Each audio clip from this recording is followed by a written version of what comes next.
Yeah, this was the weekend to get into it. Man, I had a great weekend. I watched Pittsburgh and Cleveland. Great game. Great game. You didn't watch Saturday? You didn't watch the Jets? Of course I did. Oh.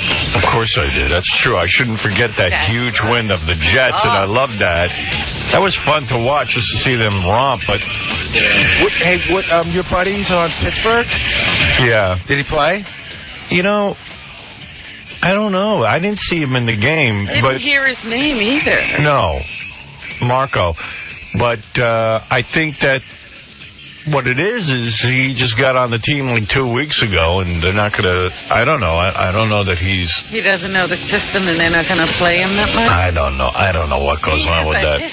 He has a history of not getting on that field. Yeah, because here's the deal. If they traded for him 2 weeks ago, if he has to learn the system, why would they trade for him? No, I think they have him on hold if somebody gets injured. Like a reserve guy? Yeah, they got to have that. That's the best, because you get a ring if you win it all. You don't have to get injured. Me and my girlfriend were talking about that, because we're friends with Marco. Yeah. If Marco gets a Super Bowl ring, is it good if you don't get to play? I think it's not. If you haven't contributed even a little bit, I don't know, man. I'd take it. You know, they interviewed 𝗫𝗏 𝗏𝗏, and he said, I want a ring, and if it means Chad Pennington to get me a ring, then I will take the ring with Chad Pennington being... I heard that, and I don't believe it. No, but here's the difference. Well, Vinny's made him... Vinny has said that, you know, he's trained Chad Pennington, and he's for 2 years been, working with him, and he's made a contribution to the team. He helped the guy be a good quarterback. I mean, but it's still not you on the, marshaling the team down the field and taking the, wearing the ring. What does that mean? Chad Pennington got it. All I know is good to be back here. It's about 190 degrees in the studio, and I'm really ready to drop already, and I've been gone 2 weeks. It's my yoo-hoo is coagulating. Yeah, I mean, we gotta... Your milk is already turned. Huh? Jesus. Either turn off all the lights or something. Oh, my God. You know what the deal is? Scott, the engineer's not here. So nobody knows what... So nobody knows what to do. Nobody knows how to work the heat? He's moving today.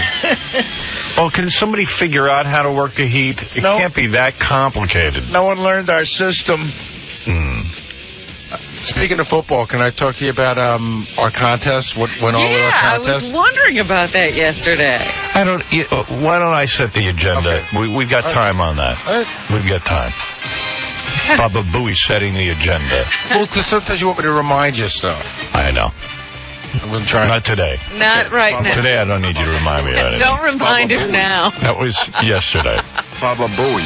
All right, so I watched Pittsburgh and Cleveland. That was good. Great game. Although if you're a Cleveland fan, you got to be kicking yourself in the head. Terrible. Yeah. The Jets romped, but I don't know how real that is. Like, you can't tell with that. Was that a good team? I think it was. I think, they were pretty good. They're in the playoffs. Yeah. I was at the Jet game with a flask, a brand new flask, and they looked amazing, man. Yeah, I mean, they seem like supermen at this point. That Pennington guy, I mean, he looks like a Hall of Fame quarterback. Yeah. Isn't it also because none of them can figure out what he's up to because he's so new?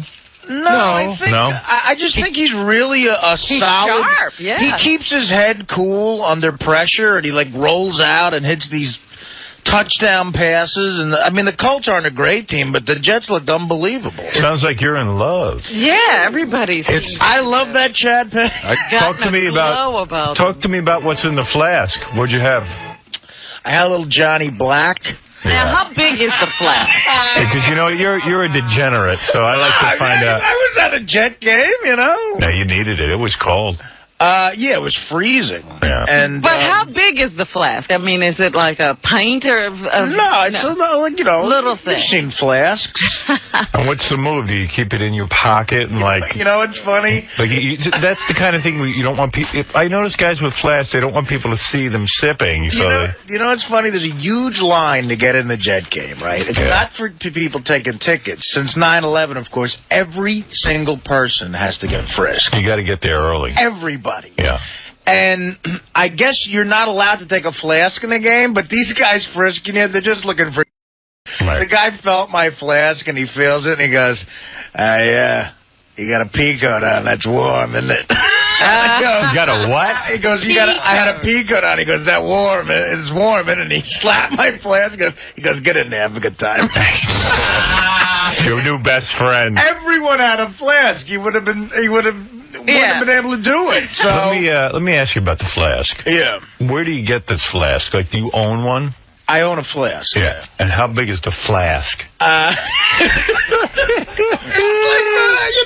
a quart. Yeah, like a quart. Yeah. Oh, a quart? No, it's not a quart. It's like a half pint. Man, like a half a pint. Yeah. And where do you keep it? Like in the coat pocket? I got a big pea coat that I wear. I think if I had a flask, I'd want to pull it out like out of my top pocket. Right, I keep it here. But the move is, if they see you drinking out of a flask, they'll kick you out.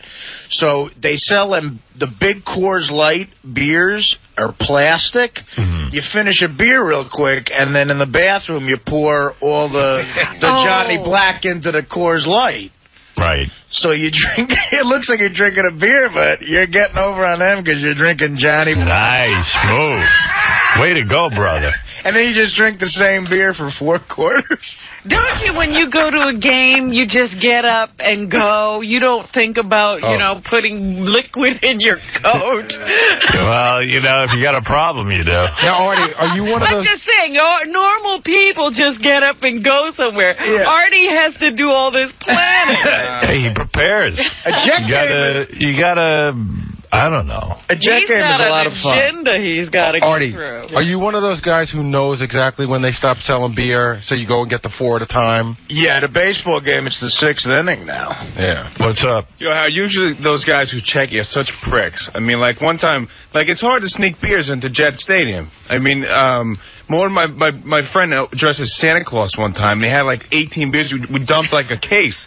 We put them in. You guys are like terrorists. Like instead of bombs, you got beers strapped to you. Got beers strapped to themselves. They stopped Santa, and they made Santa take all of his beers out. His kids walking by, and Santa's dumping all the beers out. Not in front of the kids. You ain't getting nothing for Christmas. Yeah. Give you an idea. Casey's agenda at his family. For a wedding, they were all groomsmen. They all got Jet flasks. That was their gift. Nice. With the name on it. Jet! Engraved in it.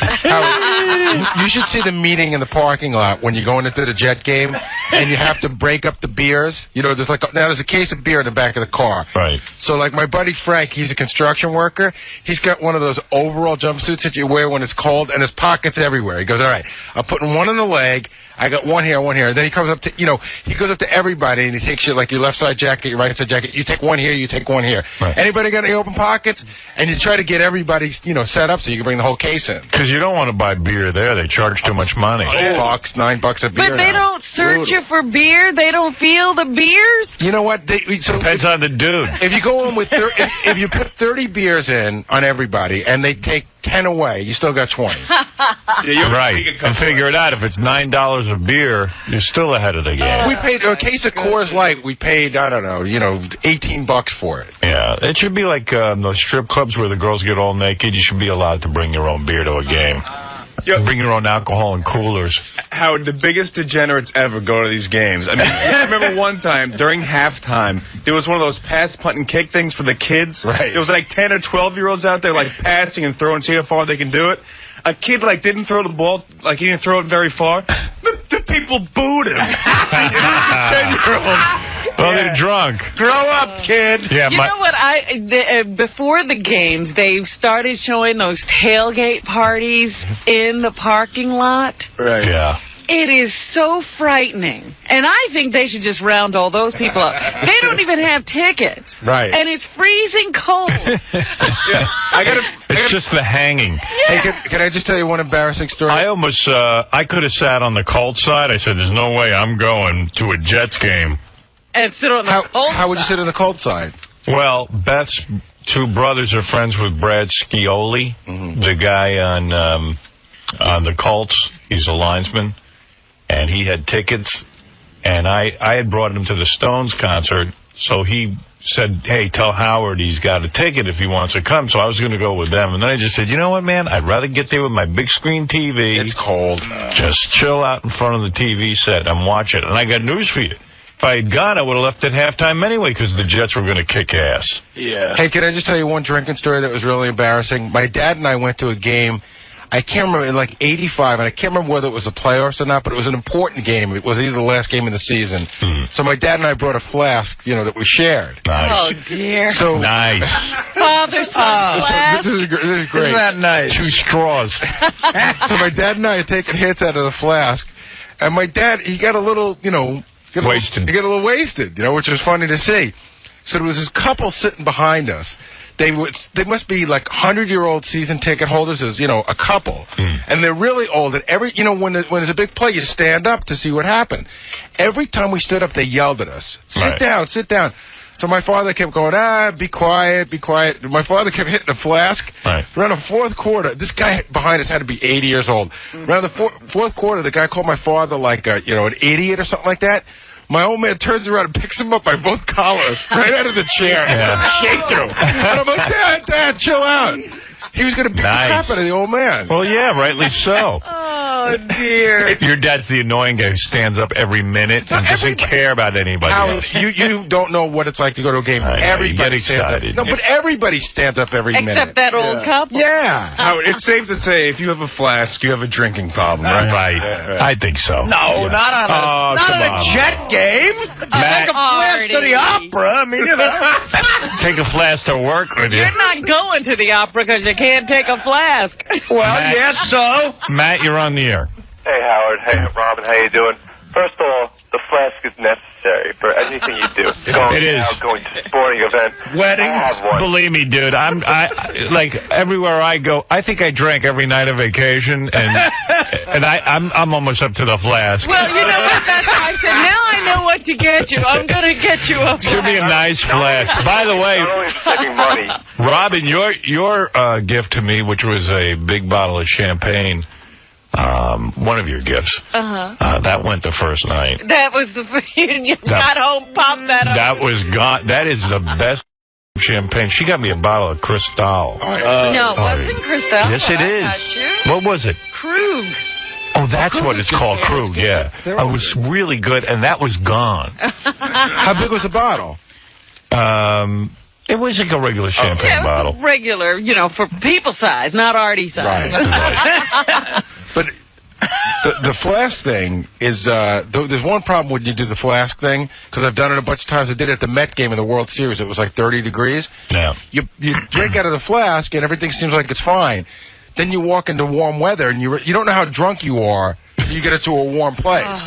So you keep drinking it. And Matt, go ahead. You're on the air. Yeah, so I saw you Saturday night at 𝗏𝗄𝐶𝐾𝗏𝗏. Yeah, I was over at 𝗏𝗏𝐶𝐾𝗏𝗏. Guess who I went to? Great. Guess who I went to dinner with? I don't know. Yeah, I mean, I saw you with Beth, and first of all, never seen her in person. She's beautiful. And also, you were sitting across from some hot other girl. Hot other girl was Mark Cronin's girlfriend. Wait a minute. Wait a second. You're talking about Mark Cronin, the writer Mark Cronin? Mark Cronin. You want to call him a writer? Go ahead. Well, I You're don't being know what generous. else to call. You're being very nice. I heard something. Who's he dating? He's just dating a nice girl. Oh, okay. And she's beautiful? Yeah, she's very pretty. Very Does pretty she girl. know it's Mark Cronin? She does not. Mark Cronin. Mark Cronin. I don't know how far. I don't know how far he'd go back with with our show, but I used to do a television show on Channel 9 here in New York. That was a great show. And Mark was this guy who was a chemical engineer, went to University of Pennsylvania. He was, doing great. All of a sudden wakes up one morning, decides he wants to be a comedy writer. No one will hire him except me. Right. Somehow you hired Yeah, I hired him. Engineer. And he turned out to be pretty good. He was a real good writer and went on after that show to produce 3 shows out in California. He's got a brand new TV show coming on. What did he produce? For the WB, he's got...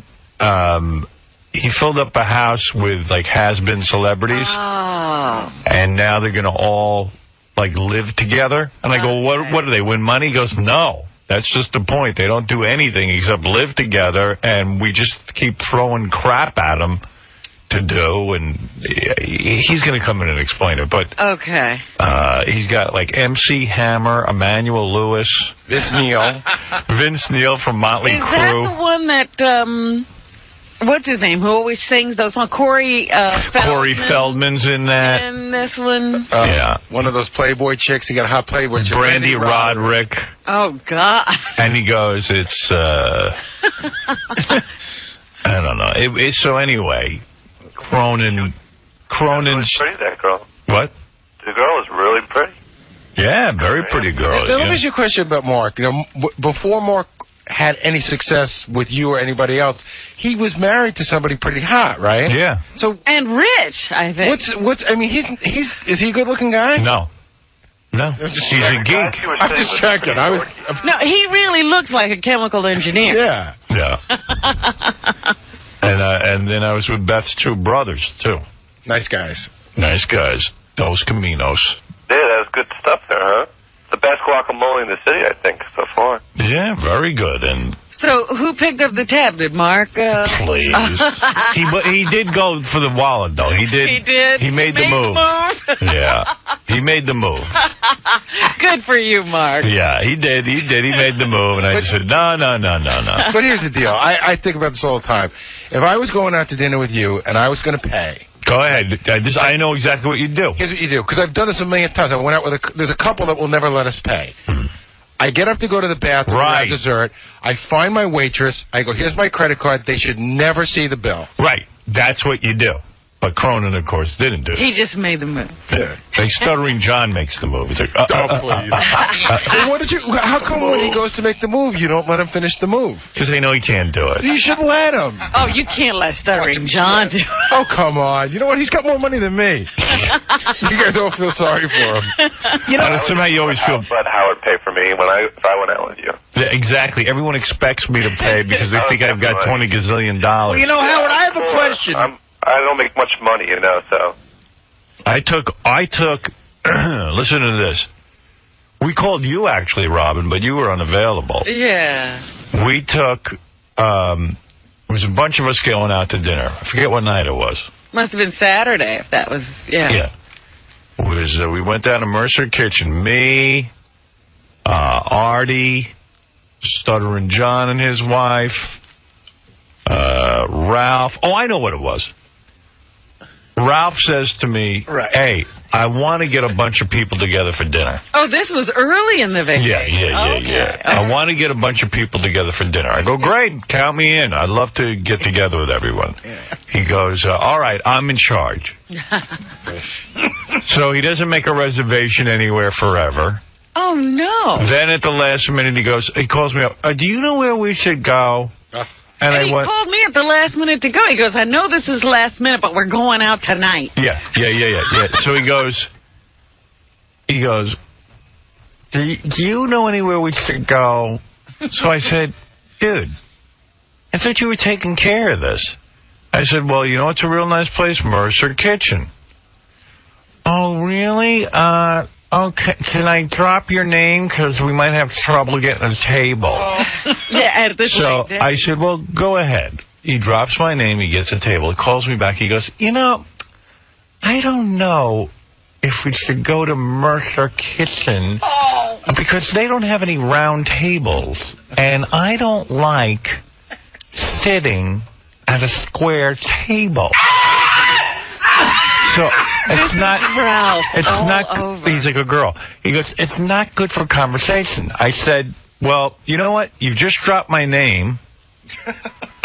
Do me a favor. Don't cancel the reservation because of a table, of a square table. I'm fine with a square table, and you've used my name. I don't want you to cancel at the last minute. I said, well, okay, I'm coming. I don't ask him who's coming or anything.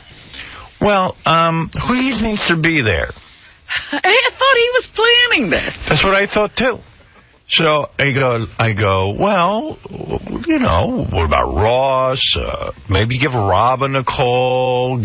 Call some people, see what they do. Yeah, I'll call some people. So this was supposed to be done days ago. See, that's why you got the call. Right, at the last minute. Yeah. Who else should I call? So I said, well, what about Artie? You know, what some people. Get together some people. He doesn't know anybody. Right. So I show up. I get there. Ralph, by the way, comes over to my apartment because he wants to ride down to the place. Oh. He's throwing a party, but you have to get him there. Yeah. So I take him. We go down there. Everybody's there. There's a square table. There's 3 seats left. One for me, one for Beth, one for Ralph. Ralph plants himself. There's 2 seats next to each other, which you would think would be for me and Beth to sit next to each other. And there's one all the way at the end where Ralph will be in Siberia. Right. And Ralph plants himself down where me and Beth should be sitting. And because he doesn't want to sit. He takes one of the 2 seats that are together. Yeah, because he hates a square table and doesn't want to be at the end. Right. So I said to Beth, well, there's no room for us. We'll go to another table. So Ralph begrudgingly moves to Siberia at the end of the table and is pouting the entire friggin' time because he's not in the midst of all the action. Right, where he thinks the good spot is. And believe me, I was at the end of the table, too. It makes no difference. But then when he got enough alcohol, he couldn't care less for it. You know what? Alcohol turns you into a man. Went from being a crying girl to a man. That was a fun night. You had the Chopin vodka that night. Yeah, it was loaded. So anyway, then the bell comes. Yeah. And it's Ralph's party. It's Ralph's party. I see nobody reaching for the bill. The bill's been laying there for for an hour. I reached.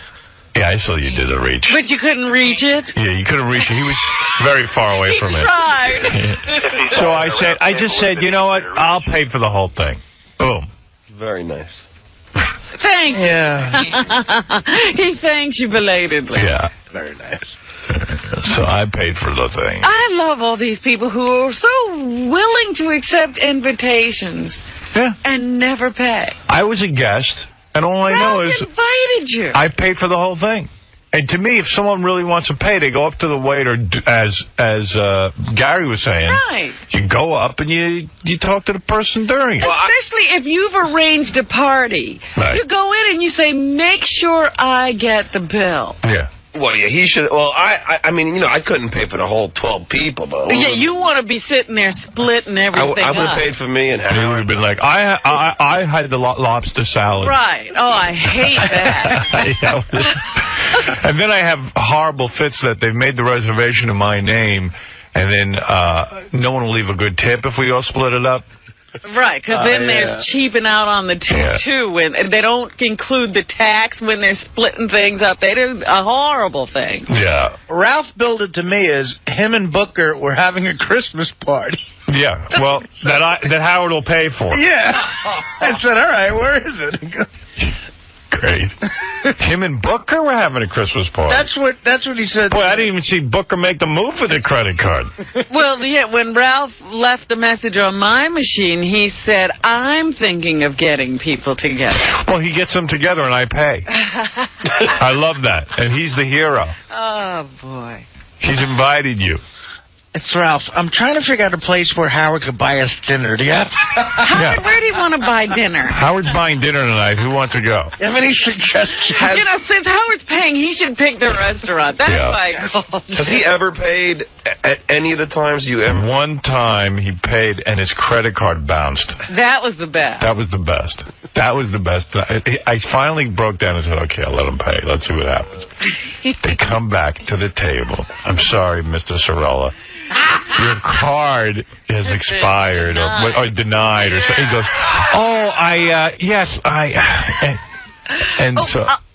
so he didn't have any cash. I just said, give me the bill. So he's never paid.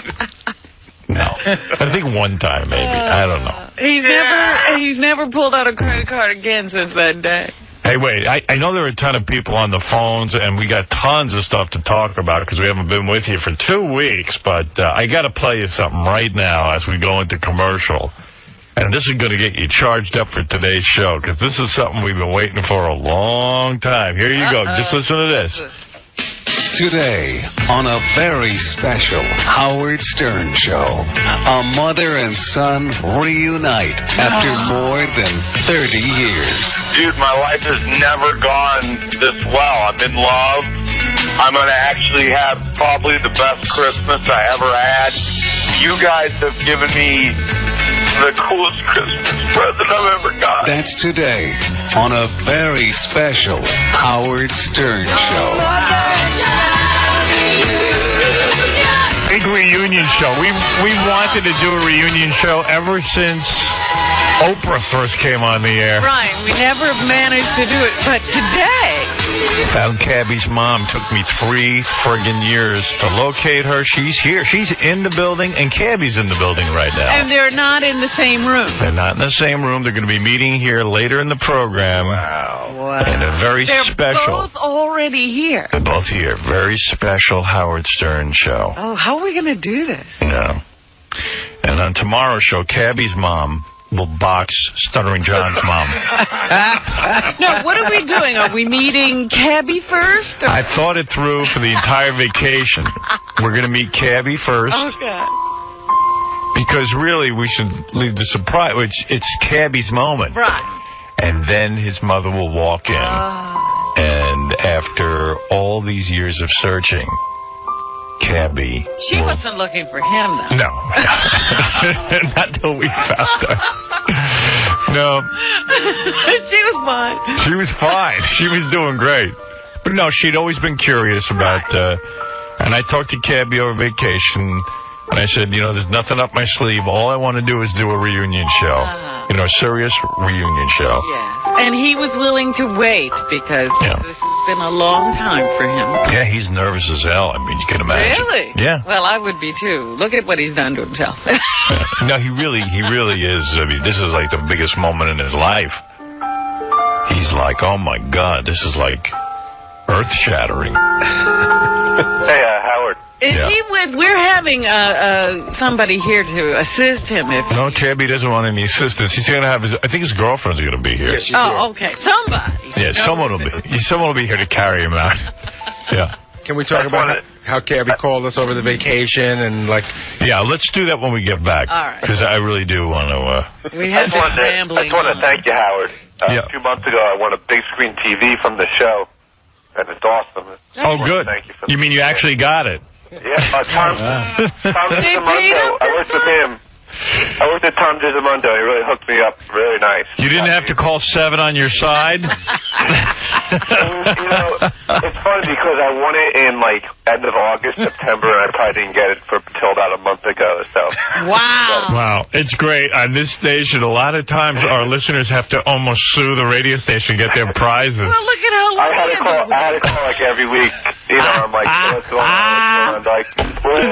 We're working on it. We'll get it to you soon. I didn't want to be like a pain in the butt because, I did win this awesome prize. And you think we work for a small company? Like, I worked for a small radio station, my first job. Yeah. And we all used to race to the bank because if you got there last, sometimes your check wouldn't clear. Absolutely. I remember those days. I mean, that's almost like our prize closet. Yeah. All right, listen, I got to take a break. What you doing? I like this. This is a good shot of you. Yeah, I'm really excited for 𝗫𝗄𝗿, and actually we've kind of communicated with 𝗫𝗄𝗿's mom, and she's real excited. At first she was like, oh, gee, the Howard Stern show, they're setting me up for disaster, blah, blah, blah, blah, blah. Not only that, I mean, this was out of the blue. She didn't know that her son was looking for her.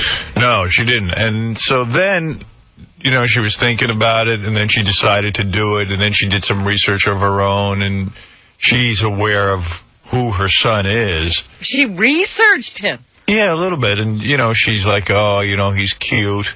Oh, right? She looked at him? Yeah, she saw him somewhere. But we're not sure if she saw Kane or... Yeah, she probably thinks it's Kane. Oh, because she goes, you know what? My son is so cute. She goes, he looks a lot like me, but he's much cuter. Right. Oh, my goodness. It is Kane. And I'm thinking... She might think it's Kane that's 𝗫𝗄𝗿. I don't know.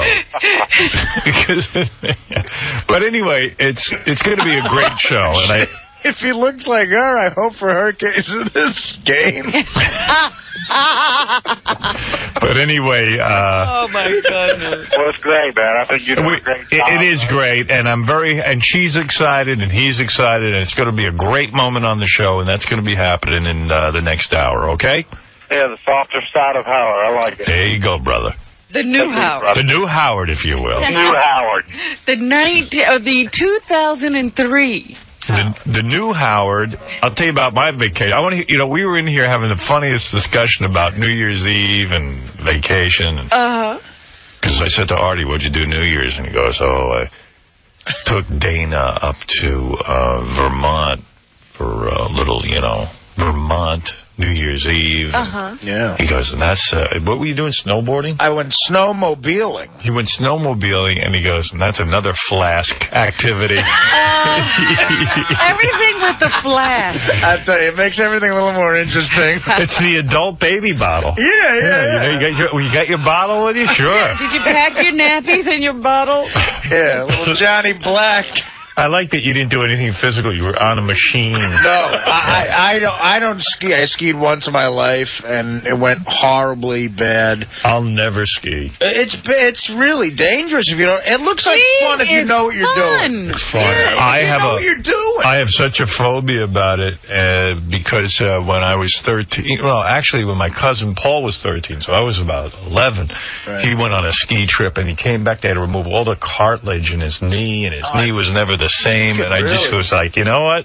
Maybe it's a great feeling, but I like the feeling of walking on my actual cartilage. There are thousands and thousands. Well, Hammond, what's that newswoman? Every time she goes skiing, she breaks her ankle or something. On Fox. Polizon, yeah. But everybody else manages to get back without injury. Not really. I'll tell you something. What? Ask Gary about his son. When you go skiing with the family, Howard, let me tell you what kind of work you're talking about. Yeah. So you got 4 sets of skis, me, my wife, and the 2 kids, right? You pull up to the 2-minute unloading zone. Now I unload all the skis and all the boots, right? Now they stand there. I got to run and park the car like a mile away. Now I run back. Now I got to carry like 3 sets of skis because my kids can't carry their own skis because they got the boots on now. Yeah. You can't walk in those boots. Then it's exhausting. Lucas goes to ski. Wait, listen. Lucas goes to ski school at 9 o'clock. So by the time you get him signed in and everything, Jackson's got to go to ski school at 9:45. Where's your wife in all this? Does she do anything? No, she's got Lucas. I'm pulling Jackson. We're all carrying stuff. How about she carries both kids? And listen, while you park the car. So you get Jackson in at 9:45. Gary's pulling her on a sled. She's in another buggy he's pulling. I got Mary on the sled. I'm pulling her with my teeth. What does daddy equal slave? I'm Dasher. I'm Gary. By the time you get the kids into ski school, right? Yeah. Now Mary and I go to put on our boots, get our skis on. We get on the slopes. It's 5 after 10. We got to pick up the first kid at 11:30. Where's the joy in that? Yeah, why are you doing anything? Got 85 minutes of really good skiing in. Yeah. Seriously, are you just completely exhausted after a vacation like that? I was sweating. Crazy. 2 days, I'm sweating before I even put my boots on. Yeah. Because you're carrying and you're running and you're picking. But is there joy in it for you? There is, because it is fun to ski and it is fun to see them ski. But then the end of the day is the same thing. And Jackson got hurt. He did. But he had to be carried down on the stretcher. He had to go on the ski stretcher, yeah. What did he do? He twisted his, he messed up his knee a little bit. He's fine. Dude, I got 5 words for you. Sonny Bono. Okay? Oh, boy. Seriously. One guy skis into a tree. Skiing's a lot of work. We were up in Vermont, and Dana said to me, I think I might want to go skiing. Like, trying to prompt me to go, okay, I'll come with you. And I was like, all right, well. Have a good time. Yeah, I mean, so what are you going to do? I said, I'm going to go to the lodge and get a cheeseburger. Yeah. I actually got to do something I always wanted to do as a skier. I went up to 𝗛ощ with Bucky, one of our sales guys, who's an amazing skier. Right. And, Bucky's an amazing Bucky is an amazing skier. And you know what I said to him? He got a little insulted. I said, Bucky, you're an amazing skier. I said, I'm shocked that you're an amazing skier. And he goes, why are you shocked? I go, because this is a giant pain in the ass that takes a lot of patience, and you're not a guy for patience or He just does not look like an athlete. Unbelievable. Jean-Claude Bucky. I mean, Howard, you look at him from behind, his skis are together. He's just such a fluid motion. It's so unbucky. Really? Yeah. Bucky Dent. Bucky becomes graceful on skis. Very graceful. So you went skiing with Bucky? Yeah. Wow. And Jody and a couple other people. But I take a lot of fun. Living life for the fast lane. Yeah. I did the thing I always wanted to do. Yeah, but Alpine Bucky is different from radio station Bucky. I will tell you one thing about Bucky. Bucky's the funniest dude in the world. Bucky. His name's Bucky. He doesn't like to. He's not up with the times. Belong on skis. See that grown man over there? Yeah, his name's Bucky. Yeah. Bucky doesn't like to move ahead with the times. Right. Like if you see the way people dress. Right. Now, most of the outfits are black and that whole thing. Bucky's old school. Bucky's wearing fire engine red ski pants. Oh my goodness. And When I learned to ski, they didn't have black. Well, here's the funny thing. We're sitting on the lift, and he goes, I went to go buy new ski pants. He goes, you can't find red anywhere. Everything's black now. He wants red ski pants. Because you know who else wears red? Bozo. You can spot him a mile away. What do his skis look like? He's got the thin, long skis. I mean, the guy could ski. Wow. He dresses like a Von Trapp. But here's the thing I always wanted to do. The place I was staying, the condo that I was staying, you walk out, you go 20 feet, you put on your skis, and you go down the hill. Nice. You ski right up the mountain. No kids. You know what? I did that yesterday morning. I left the kids. I got up at 7 in the morning. Nice. My skis up at 7:45, and I was gone for 2.5 hours. When stuff's too much effort, it just ruins it for me because I get all crazed from it. The only thing I'm capable of handling for a vacation is going to one of these Caribbean islands, planting myself in a chair, and sitting there all friggin' day. But when you had littler kids, I couldn't go. He never took them skiing. Allison took the kids everywhere. I could not handle it. In fact, now I got the dog. I barely handle that. I mean, you got to look. We had to get the dog in shape because don't forget, the dog got her period. Did you know this story? No. We got a dog. Beth and I both love bulldogs, so we get the dog. And the day we got an older dog, a 9-month-old puppy, but 9 months old, which is great because the dog hasn't had an accident, completely house trained. But when we first got her, we were still working. It was before vacation. First day we get her, she goes right into heat, which is something you don't want to go through. You didn't tell us this. Yeah, the dog gets her period. And it's, how, women get all ragged out? Dogs get it 50 friggin' times worse because the period... The dog PMSs? PMS is this progesterone running through their bodies. Their nipples grow. Oh. Their vaginas look like a ball sack. Oh. They're like hanging out. Because it hangs.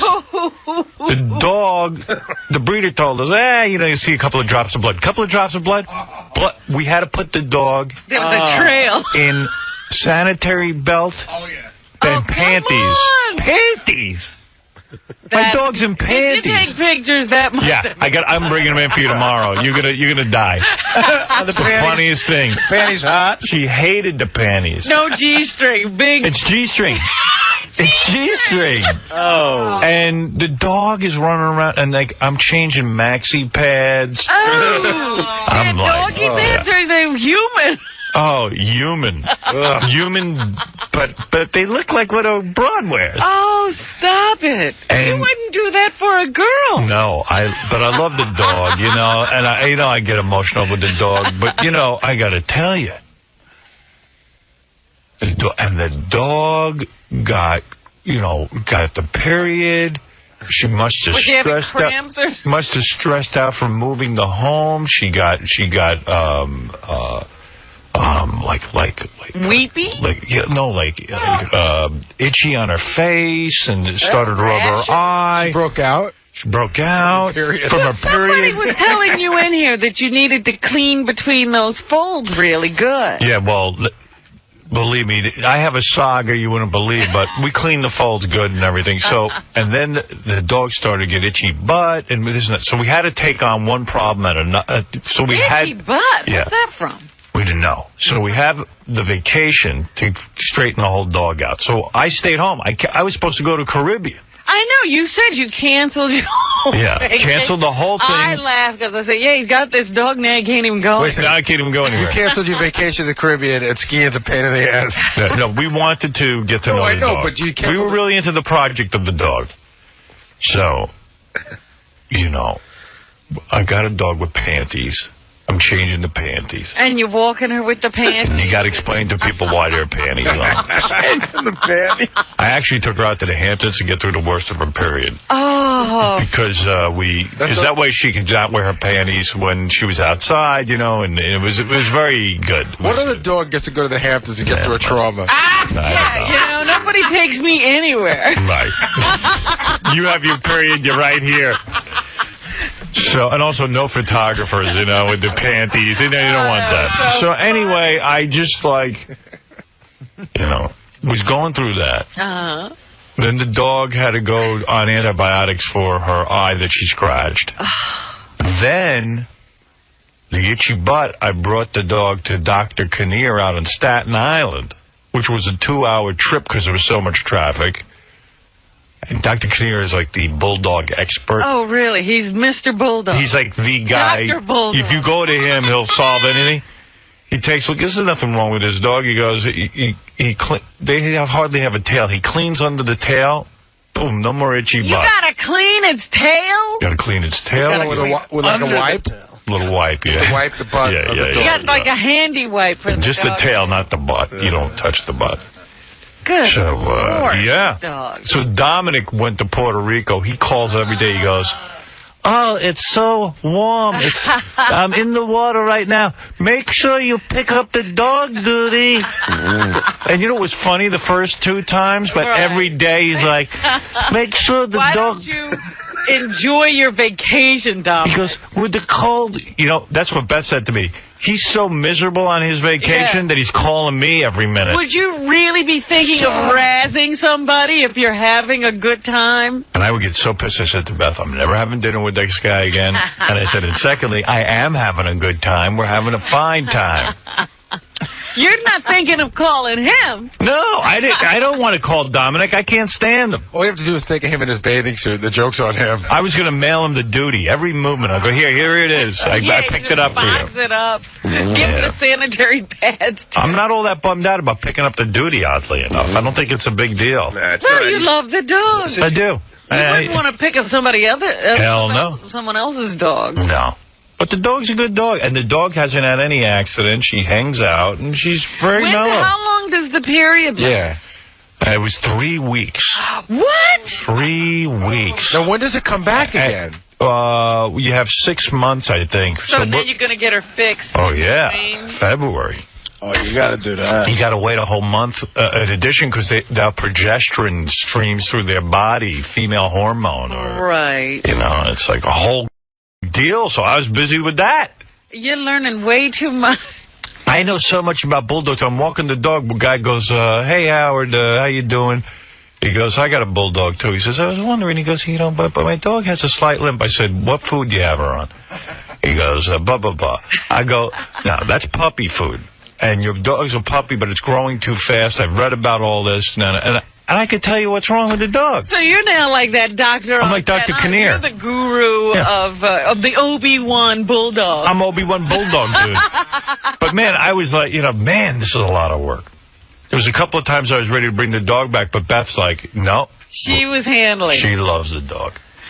I saw a bulldog last night, and I thought of you, and the guy was trying to go into a store. TV commercial? No. Oh, in real life. In real life. He was trying to go into a store, so, it was snowing. Yeah. He wanted to tie the bulldog to a tree. And every time he tried to walk away, that dog made the saddest sound I have ever heard. That's what mine does. They cry. Yeah. I was like, that's like something's hurting. Yeah, they cry. Yeah. My dog cries. I said, I wonder if your dog makes that noise. Oh, yeah, you could hear my dog cry. Oh, dear. If Beth leaves the room, the dog cries. It's a funny-looking dog, though. Isn't it? They Oh, my all God. are. Yeah. I mean, even this guy, I was like, oh, there's that face. Howard did this thing where he gave the dog and the dog can't eat it, so he tries to eat it, but he keeps spitting it out. Dog can't eat a grape. He can't because his mouth is The mouth is so weird. They can't figure out how to eat it, so it just goes flying out across the room. It's the funniest thing. I do the same thing with a grape. But yeah, the dog cries. It's great. It's nice, but it was a lot of work. Do they sell doggy panties? Or you? Yeah, you got to go to the pet shop. But it turns out the doggy panties stay on because they hook up under the dog's tail. My dog don't have a tail, so the panties keep falling off. I'm lifting the goddamn panties. Panties can't stay in place. Yeah, and I go over to my buddy's house. I had to keep the panties on and bulldoggy panties. because you don't want to get blood all over everyone's Of course not. But it was heavy flow or heavy flow. Oh, there's no light flow, baby. Did he mess up? I said I didn't change my kids' tampons. What am I doing? This is like maxi pad Maxi pet action. Unfriggin' believable. Oh, my goodness. Yeah, and that makes the dog have to pee, so you got to take her out every 2 hours. Oh. And how does she let you know she has to go? We just took her out every 2 hours. But now she's up to the point where she comes over to my bed and wakes me up and says, I got to go to the bathroom, goes down, goes to the bathroom, comes back up. So like she's all right. It's like you have a kid now. It is. It is, and I'm like, why did I do that to myself? I'm sitting here, I'm trying not to say it. Yeah. But that sounds like work. Because you know me, I get like, I want a dog, I want a dog, I want a dog. I get the dog, and I'm like, wait a second, what happened to my perfect life? But let me ask you a question. What did I do? It's a big You're running around saying Baba Booey shouldn't take his kids skiing. I know. You're in the same position. Howard, I'm not in the Caribbean. Here's a big I'm the question. Caribbean because I'm changing a panty. I'm changing panties on a dog. Here's a big question. What am I doing? This comes up all the time with friends of mine. You want to go on vacation this summer for 2 weeks. What are you going to do with the dog? Well, Laura loves the dog, and she has dogs, and also our breeder will take the dog anytime. Because actually our cousin, she had a Dalmatian. She boarded it. She got home. He was died of like parvo. Oh, what's that? It's a disease that dogs Heartworm or get. something? Yeah, like a worm or something. But I mean, she was gone for 10 days. When she got back, her dog was dead. She was heartbroken. Wow. That. Yeesh. So you got to leave with somebody you trust. You're lucky you have somebody. Yeah. Because usually you have to hit up all your friends and relatives. You know what else freaks you out? Aside from the commitment to the dog, you go to the vet with the dog and you see all the sick dogs, and that makes you crazy because you're like, oh my God, look at all the problems I could be having. Yeah, did the guy with who's the guru of bulldogs, did he have a room full of sick bulldogs? There's about 10 of them. Oh. Now, do you go in there? I'm not joking around when I say this. Do you like hold the dog's paw? Like it's it's worse than taking the kids. Kids I used to leave in the room. I go sit out and read magazines. This is unbelievable. You got to stay right there with them. Yeah. I said to the dog, I got to concentrate on my kids. Look at what you've added to a couple of vets. You change a maxi pad. You don't even know the half of it. Oh, washing faces and tails. Oh, it's a whole thing every day. I said to Beth, what happens? And picking up duty. I said, what happens if you and I break up? Who's going to take you? You have to still come and take care of the dog. Or you're giving the dog to her. Yeah. No, I won't do that. You will too. Oh, no. Well, you both love the dog. What you will give the dog to her. Court case. No. I have already signed on as the owner. But wait a minute. It's papers, so I own the dog. If you can transfer ownership. If you say that the dog cries when Beth leaves the room. Yeah. Oh, the dog loves. She's getting the dog. It's her dog. It follows Beth around like it's. Yeah. That dog's no idiot. The dog knows. Yeah, and like I go to Beth. Boy, the dog doesn't even pay attention to me. She goes, "Oh, the dog loves you." She thinks I can't handle the fact that the dog doesn't love me as much. That's right. You're jealous. I go, I'm fine. Yeah, I'm over it. You'll give the dog to her. Yeah. So that's that. That was my vacation. You know how you heard Artie was talking about going snowmobiling. Did you hear about this woman who went snowmobiling and died because she had a microwave on the handlebars. Why would somebody do that? Did you hear about this? No. Gary, you didn't hear about this? Wait, No. a microwave? Right, Freddie? I heard about it, and that's all the information I got. Why did she have the microwave? I don't know, but she got into an accident because she had a microwave on, like, carrying it on a handlebar. You tell a great story. Thank you for He started telling me this story That's what during the commercials, and I said, "Wait, save that for the air." And I realized the whole story. He doesn't know anything more about only a headline. There's only a headline. Why did she have a microwave on the handlebars? Was she using the snowmobile as a car? She was heating up an empanada. I think she was transporting the microwave. Right. Wow. Yeah, And how did the microwave cause an accident? I don't know. She probably couldn't see over it. Hey, let me just get this going because I know Fridge is on the phone. So we had a football pool all year. 5 guys. Well, for the season. Yeah, for the season. And whoever picked the most winners, it was Casey, Gary's son, an 8-year-old, Jackson, Artie, William Refrigerator Perry, and a monkey. Yes. And the monkey just would spin a wheel. And my point being, the monkey, as far as I know, was doing just as well as everyone else. All these other guys are sitting around figuring it out for a week, and the monkey spins the wheel. Anyway, so where are we at? This is for betonsports.com. These are the final results. Go ahead, give them to me. All right, so Artie, in his last game, he lost. So Artie finishes the season 4-10. Oh. Okay. Artie the big gambler. Hey, Artie, don't bet on the Jets. No, I have made a decision not to do that. Good man. Okay, Jackson won his last game. He finishes the season 6 wins, 7 losses, and a tie. Not bad for an 8-year-old. Okay. The monkey, spinning a wheel, won his last game. He finishes at 500, 7-7. Wow. Okay. Now here's the big news. Here's what you got to know. Going into the final week, it's KC and the Fridge tied. Right. Tied for number 1. They both have 8 wins. Okay. Fridge picks a game. Buffalo giving 7 to the Bengals. I turn on the game. Buffalo's up like 28-0. So I can see they end up winning that game. Right. Done. Fridge wins. Fridge wins his game. So right. Now Casey's got the late game. It's Dallas and Washington. Casey picks the Redskins, giving 6.5 to Dallas. Uh-oh. Would you like to take a stab at the final score of the game, Howard? What is it? 6.5 to Dallas? Yeah. So what was the score? You didn't beat the spread.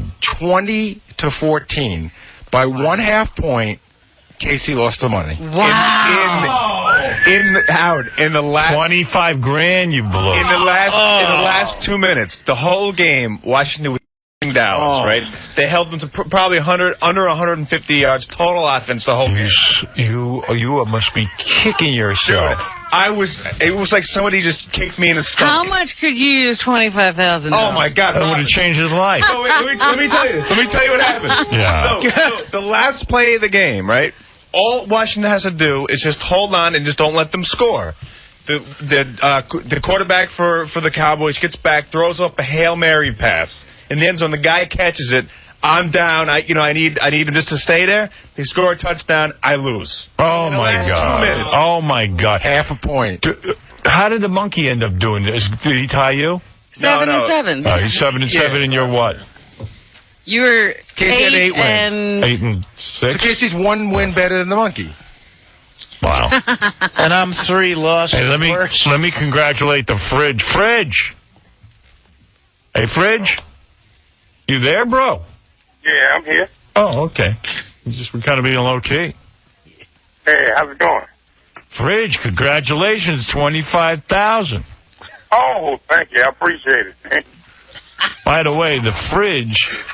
Now, Fridge, you're donating your money to charity. The National Organization of Professional Athletes. What? What, Fridge?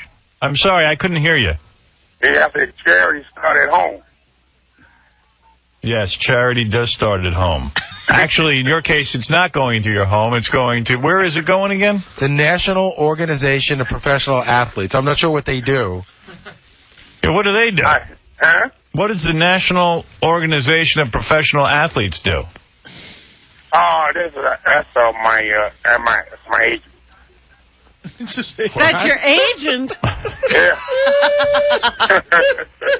Wait a second. So who belongs to this charity? You and your agent? Yeah, me and my agent.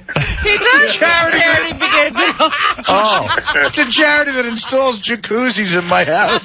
So, Fridge, you are taking the money for yourself? Oh, yeah, of course. Oh. Gary goes, hey, the fridge is going to... Gary goes... Gary says to me, the fridge is going through some kind of messy divorce. He's just about to give the money to charity. You're kidding? You're getting a divorce? Howard, there's right here. There's the masthead, the letterhead, the National Organization of Professional Athletes. Yeah, he just ran that off. No, that's Fridge wrong. made that himself. Okay. No, that's my agent.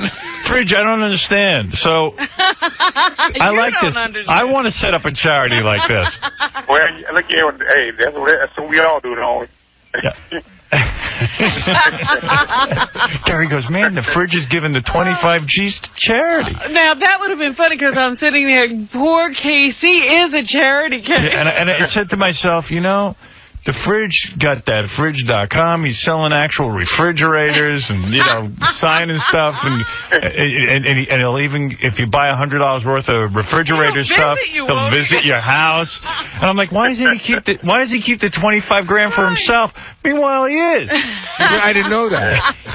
So just giving it to charity. But that charity, I don't think your wife can get a hold of, right? Oh, well, you know, that's the way you got to do things. I see. That's the new scam for husbands. Set up a charity. Well, you know, that is smart because no one can invade a charity. I like that. Hey, I appreciate it, and I got to get on the plane. Oh, you got to get on a plane. Hey, Fridge, yeah congratulations on not only beating KC, but beating a monkey and Artie. All right. And, hey, thank you, Howard. I appreciate it. All right, and I know that betonsports.com is putting up the $25,000, and they congratulate you as well. Okay, now I'll tell them I thank them too. All right, man, and good luck to you, Fridge. All right. All right, later. Later. That's the great William Refrigerator Perry, who clocks in with $25,000. Yeah. Casey missing it by a half a point. You know, that's what I call it gambling, bro. But I got to thank Bet on Sports. I had a great time playing it, and thank Tom and everybody. And hey, Howard, there's another guy I want to thank. Did you cry? No, I was. It's like somebody took the wind out of me. I was just sitting there. I was at a bar because, you know, it wasn't on like NBC or Yeah. You wouldn't mind if you got creamed. Right, but by that amount, I was so angry, and everybody was there, just didn't say anything. I just got up and I left. I got my car and I left. It was a lonely ride home, man. But I was wanted to thank this guy that's helped me out doing these picks. This guy Keith from ShoreSports.com. He's a handicapper. He helped me out. The guy's awesome. I think we're doing a betonsports.com. No, he's a handicapper. It's not a betting thing. Oh. And he helped me out, give me all the picks and all the stats, stuff like that, and the guy kicks ass. He's awesome. All right, great. betonsports.com is the one you want to remember. Call Refrigerator Perry. Yeah, he beat you. No, we had a good pick that last one. I didn't see that one coming. And 25 grand. So there's the outcome. It was close right down to the wire. You know what? Casey could have won a guaranteed $6,000 at that point. If he had bet against himself. No, at the end, Keith showed me how to hedge it. I hedged. I got $2 grand out of it. I bet two on the other way, so I got $2 grand. Like I bet against myself, right? Just in case I lost. Do you follow that? Yeah, I get it. So, I get it. You have tons of free time, is what I get out of that. No. I definitely had. I didn't put any money up for this contest. All right, never mind that. Listen to this. Boy. Wow. Listen to this. More than 30 years ago, she gave her son up for adoption. Listen to me, Cabby. You've got brothers and sisters, and you're about to enter a new world. Thank you. I'm very serious. Thank you very much. And today, she'll realize she made the right choice on a very special Howard Stern show. It's going to be great. Cabby's going to meet his mom. And I'm really happy for him. I know he's really excited. He's in the building. Let me ask you a question. Are they spending the day together? Yeah, I believe there's a whole plan involved. So Cabby is going to be brought in here. He's going to meet his mom. We're going to do the reunion. It's going to be very moving, I'm sure. And then they will get... coming up next? Should I get ready to cry? It's coming up very soon. Okay. I might drag it out a little more. Because I got to be, get some tissues in Well, here, listen, just in case. get ready to laugh if Cabby, if it turns out Cabby's related to his girlfriend, it's going to be really fun. Wouldn't that be a great ironic story? That would be hysterical. Cabby's in love. I think he's engaged. And, He's so happy. and then, he meets his mom, and then Cabby's girlfriend sitting here realizes that that's her aunt. And They Cabby and her, be together. their brother and sister or something. I don't know. But it's going to be great. Even Gary said to me, he says he thinks he's going to cry, so I'm going to keep a camera on him, too. Good. All right. Baba boo-hoo. Baba boo-hoo. But it's going to be fun. This is what we've been waiting for. We've always wanted to do a reunion show. And also, this week, we'll be remembering the year, the highlights of the year on the show. And we'll be playing some clips. We've put that together as well. A retrospective? A retrospective, if you will. And, I don't know, we just have so much stuff to catch up on. It's difficult to get to everything in one show. I can't believe Refrigerator Perry won. And what happened with you this vacation? Did you break your no-party edict? No, I did not. Did you go to any parties? No. Haven't seen anyone. Is that why you didn't go to the dinner party? Right. Oh, is that right? Yeah. Oh, I forgot about that. It's within no party zone. Because I said to Ralph, what about Robin? And I forgot you have a no-party edict. If you went, Robin, it really would have been breaking the edict. Because it was some party. Yeah, it would have been fun. Now you can go to parties, all right? Is it over? I haven't decided when Really? I'm ending the no-party edict. I thought it was just the thing for till the end of the year. No, I just said I wasn't going to parties because there are a lot of parties at that time, but I'm still being very quiet. Wow. A lot of people are suffering because of the no-party edict. I don't think anybody's suffering. Well, everyone misses you. I miss you, too. Gee, I got a whole bunch of emails from people, why you are having a no-party edict, and I don't even know what I did with them. It was 2 weeks ago, and I just remember laughing at them. Oh, that's funny. Yeah, so that's that. Let's say hello to a couple of listeners. It's been a while, and we'll catch up, and we've got the big Cabby reunion happening, and I have to say the Giants, I mean, I've never seen a game like that. I don't know what to make of it. Do you know what I am tired of hearing people say when I'm watching a Giants game? Jason Sehorn just can't cover that guy. Well, it's, the poontang. It's the poontang. Can't tackle anybody either. Too much Angie Harmon. He's the 𝗛𝗛𝗄𝗏 of football. Oh, he drives me crazy. Time to kick him out of professional football and let him lose that wife. Yeah. Unreal. Yeah. Hi, John. You're on the air. Hey, Hook Nose, you read me loud and clear? I read you loud and clear. Here we go. The beginning of the year. Welcome. Yeah, Hook Nose. Hey, this thing with you and Beth, it's a Jew scam. There is no way anyone could like you, Howard. It literally looks like somebody puked in a bag, shook it up, and that's your face. What do you have to say about that, asshole? Sir, Anyway, hey, you have a great New Year, you prick. All right, thank you. Contest is over. Yeah. Yeah, where was he last month? That was Bill Parcells.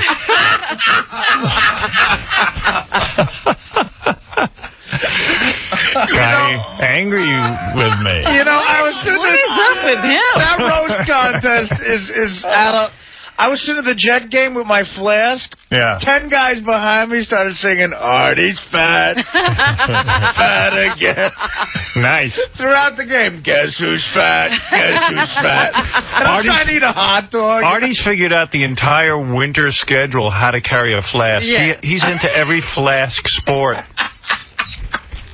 He doesn't do it if you can't carry a flask. Well, Yeah. I mean, come on. I went out to dinner with him. What were you drinking that night? You were drinking very heavily. What were you having? Jack and water. Yeah. Well, you don't have to drink very heavily then. Half and half in the tall glass. And John was giving me a lecture because I got bombed real quick. I was drinking vodka, and John goes, He's telling you how to spread it out. he goes, one of those vodkas equal 5 beers, and you're drinking too fast. Yeah, he says he paces himself so he could drink all night. Right, he would often say that he'd get like one martini and then start drinking beer.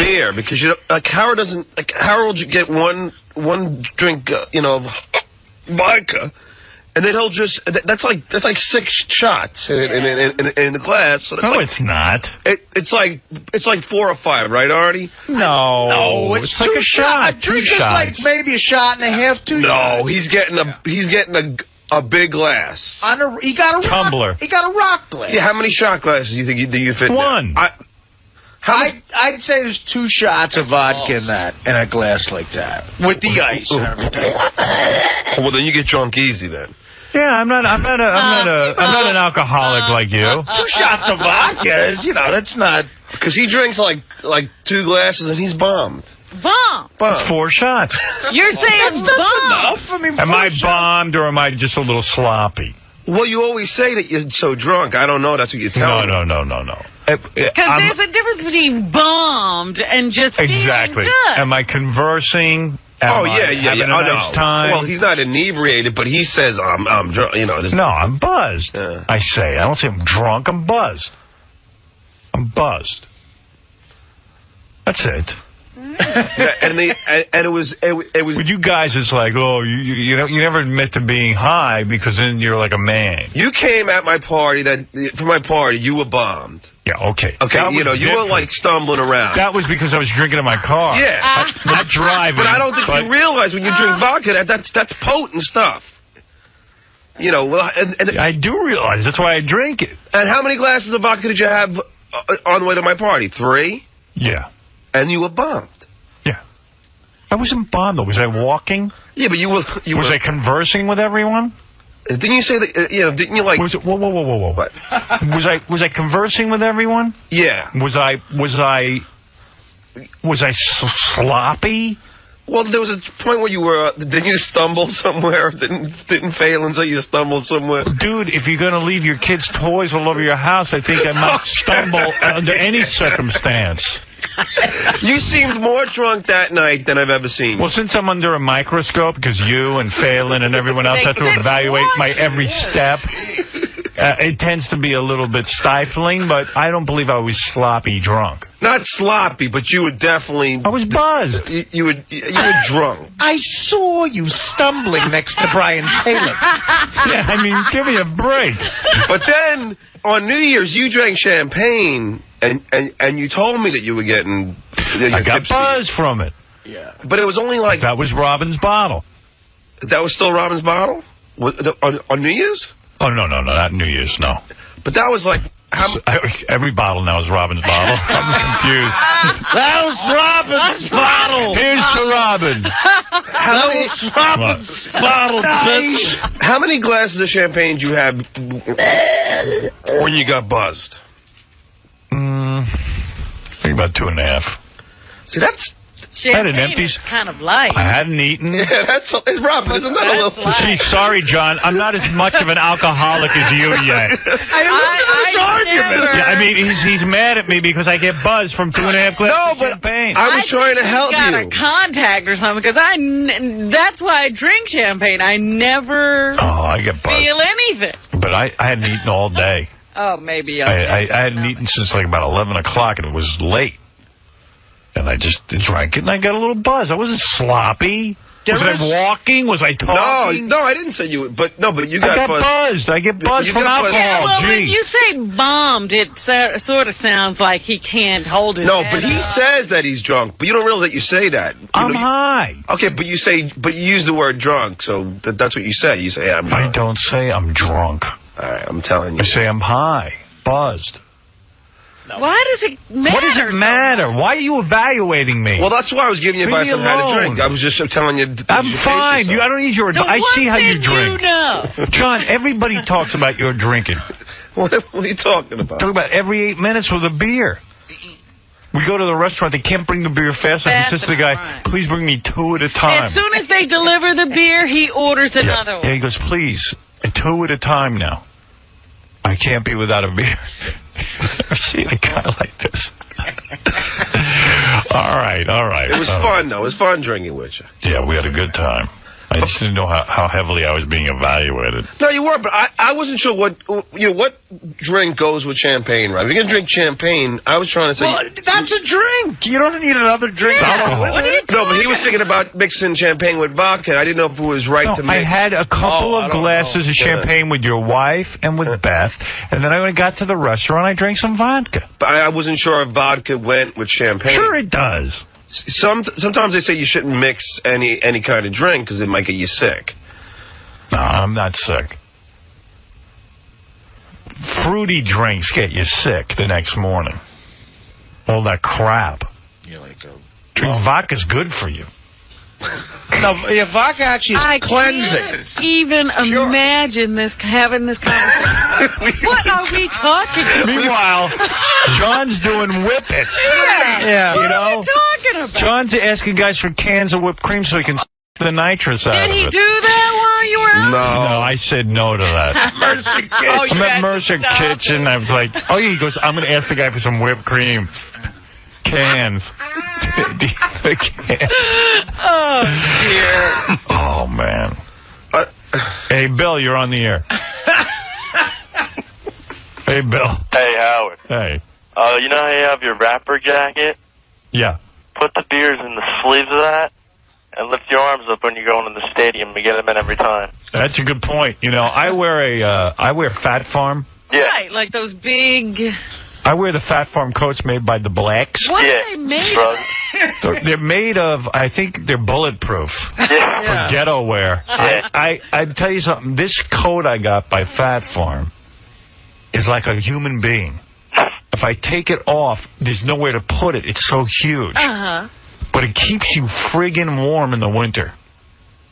And they got pockets all over it. Well, he's saying put them in the sleeve. Let me tell you something. Put something in there? I think these coats are made for, like, dealers because there are hidden pockets everywhere. If you put stuff in this coat, you'll never find it again. He's right. You've lost things in that coat. Yeah, I'm telling you. But I think if you wear a Fat Farm coat, I'm sure when you go to a game or something, they bring security right out.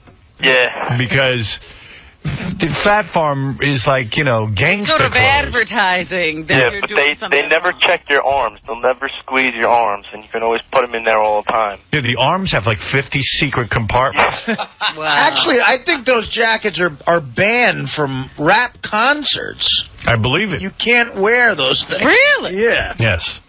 Another thing is, if you ever want to get better seats at a game, at halftime, wait by the spirals for people who are leaving, ask them for their ticket stubs, and then you can trick the ushers that way. Yeah. Get better seats. Jet fans got a lot of scams. Yeah. There's all kinds of activity going on, all kinds of nonsense. And amazing. I got a joke for you, too. Yeah, go ahead. Why do tampons have strings on the end of them? Why? So you can floss after you're done eating. There you go. All right, Shuli, you're on the air. Hey, morning, guys. How you doing? Happy New Year to you. Happy New Year to you. Hey, I got a bunch of questions about vacation for you, but I kind of made a game out of it. All right, go ahead. It's called Over Under. Over the 2-week period, how many times did Howard and Beth bang? And the number is 8. Over or under? Over. Yeah, I would say we were over bat, but you want to know something? Our banging got interrupted a lot because the dog sleeps in the bedroom with us now because she gets separation anxiety, and then when I'm banging, the dog... I'm loopy from this dog. When I'm banging, the dog, like, stares at us banging, and I'm like, wait a second Isn't here. that funny? Because that's what we do when we see animals. I know. I like, stares and cries. You know what, man? I know a guy. Get rid of the dog for you. No. Just one phone call. No. Well, listen to this. No questions asked. This is one thing I do not know how to adjust to. How did the dog wind up in the bedroom? Here's what happened. When we first got the dog, we were doing like crate training. I realized this is a 9-month-old dog. She hates the crate. Would she cry when she was on there? Cry, have accidents in the crate, which is very rare. Hasn't had an accident since we took her out of it.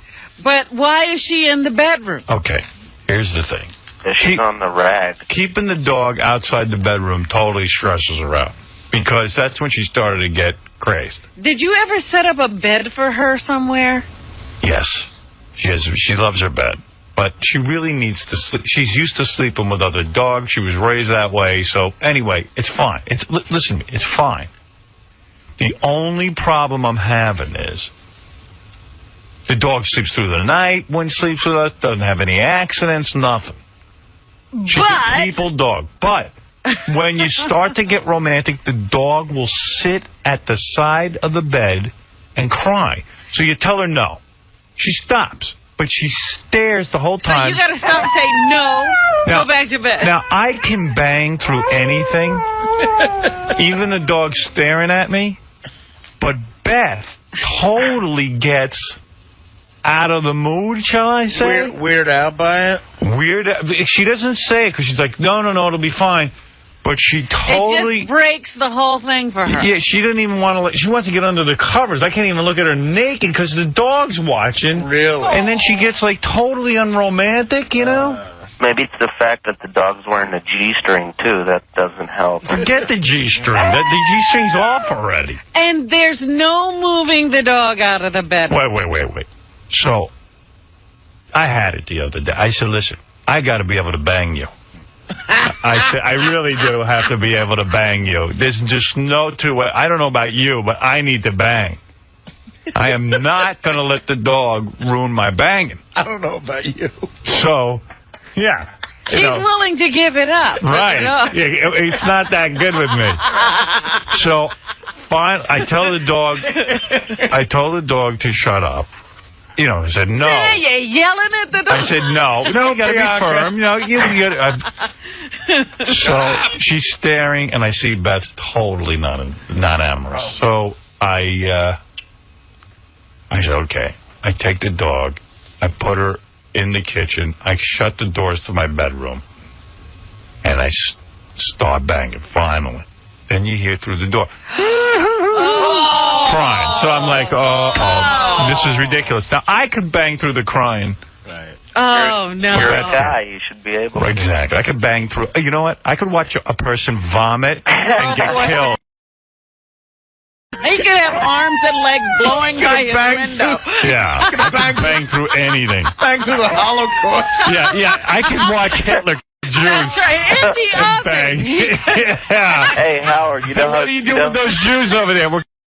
Okay, well, let me just finish over here. Just a second. Yeah, just a second. He's on the train. I don't know about you, Adolf, but I need the back. Yeah, hey, so, Howard, yeah. you know how Jerry Lewis made that movie about him being the clown? I could bang through that. Yeah, you should just make a movie where you're banging people while they're marching them into the oven. Yeah, so anyway, I just like... so then I have a double door to my bedroom, so I closed both doors. You couldn't hear anything. Oh, my goodness. And we banged.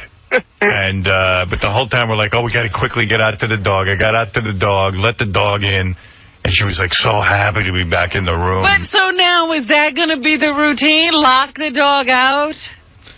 You're going to have to build a banging room now. I guess. I mean, what am I going to do? Well, here's some broad that says she has the same problem. I don't know what to do. Yeah, you don't have a solution right now. No. Anna. Hey, Howard, how you doing? What's up? I have 2 chocolate labs, and they're sisters, and every time my boyfriend and I go at it, we simply have to lock the door, and the dog's outside the door so they don't watch us. So right, I know creepy. how your listeners are feeling. One time I liked it because I kind of felt like I was in a... Like having that voyeur thing. Yeah, I kind of got into it, but when Beth gets freaked out, it ruins everything. Yeah, it does seem to ruin the woman's mood. So, yeah, your best bet is to keep the dogs out when you're going at it, because they get jealous. I was going to Beth. That was my solution. They get jealous, so I think the answer is every once in a while you got to bang the dog. I don't think that's what the dog is. No. I don't know if I have good enough. I'll need a double flask for that. Get a lot Watching, but not for that reason. Yeah. All right, hey, listen, I got to take a break because you know what's coming up, the mother and child reunion. I can't wait either. Well, I'm glad I got a chance to talk to you, Howard. Take care, Anna. You Hey, too. Howard. Yeah. Let me ask you, on New York, do you run a show on Christmas Day or on New Year's Day? Yeah, I think they run a show every day. I don't know about New Year's Day. I think they do a special countdown show here. Oh, really? Like the top 92 songs of the year. Uh-huh. Because out in Vegas, they didn't run a show on Christmas Day or on New Year's Day. They may not run a show on Christmas. Yeah, they want to give you a break on Christmas. That's right. I think they go caroling or something. Yeah, I think if the station feels you can't handle it on Christmas, if the birth of Jesus, maybe we'll stop this crap. Hey, maybe even it's wrong to want to make money with this we might filth. get struck by lightning if we run it on Christmas. Yeah, a girl getting farted on and vomited on by guys, maybe it's just not appropriate. Even for the money-grubbing stations that we work for. One of my over/under questions was about John, because I figured over the holidays he was going to see his mother-in-law. Right. So I figured, how many arguments do you think he got into with his mother-in-law? Over/under is 3. Don't even know the answer to that one. I go over with that. I'll go over with that, too. They hate each other. Yeah, he had to have pissed her off a bunch of times. 0? Look at you, Mr. Holiday. Yeah, I think that my my father-in-law gave her crap about Thanksgiving, so she's being on, special behavior. You know what? I'm with your mother-in-law, man. I don't think you should go to your mother-in-law's house and start showering. It's like shower at home, douchebag. Yeah, come prepared to just enjoy yourself to your mother-in-law. He gets an invite, he moves in. Hey, come over for dinner. The next thing, guy's bathing. She lives very far. I'm going to take a nap. Go home. Far from where? Far from you? You know what happened? 2 minutes away from John. How far? No, she doesn't. She lives all the way out east, Cal. Where does she live? She doesn't live inside. Oh, okay. Howard, she lives all the way out east, close to the Hamptons. Right. It's pretty far. I was training for the fight. I was a little sweaty. You know what's all right? I forgot to tell you, there was one time where I was at her house and I asked Susanna to run me a bath. Yeah. Medieval time. And my mother-in-law's standing right in front of me talking to my wife. She's going, "Don't you dare run him a bath. You let him run his own bath." I'm like, I was like, "What are you talking about?" Hey, Susanna, go run me a bath. Right in front of her mother. I saw you asking Susanna to run a bath. Wow. That's balls. Hey, go run me a bath. Run me a bath. And lamb in the backyard so I can eat. That's just insane. Yeah, and go fetch me some water from the pond. Yeah, and actually churn me some butter. And go chop some wood. Toast, could you churn me some butter? That girl's like a slave to him. Oh my God. It's the greatest. Then they're talking about they want to maybe have another kid. I know. But you know what? John talks about that all the time. John wants the kind of kids because he's not doing anything. Nah, I do everything with the kid. I do. I took him skiing too. Yeah. Get me a beer. How do you take him skiing? I took him skiing. It was a big pain in the ass. I don't want to ever do it again. I had to go up to the... Susanna, tow me up the hill. Yeah. Get me a beer and wipe my ass. Get me a microwave and bring it on a snowmobile. Yeah. All right, I got to take a break. We got a lot going on. Shuli, I got to go.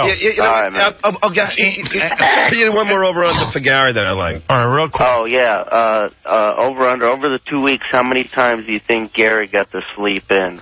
The over/under 4. Over/under 4? Under. Yeah. Under. You didn't get to sleep in. You know what? Here's the deal. It's the contest is off. I woke up every day on the vacation. Don't ask me why. 6:30. I got out of bed. Me because too. I just woke up every day, and I usually sleep late. You know what? I didn't drink. And that makes a big difference. So every day I was up at 6:30. See, I woke up every day at 6:30 too. I had dinner and went out.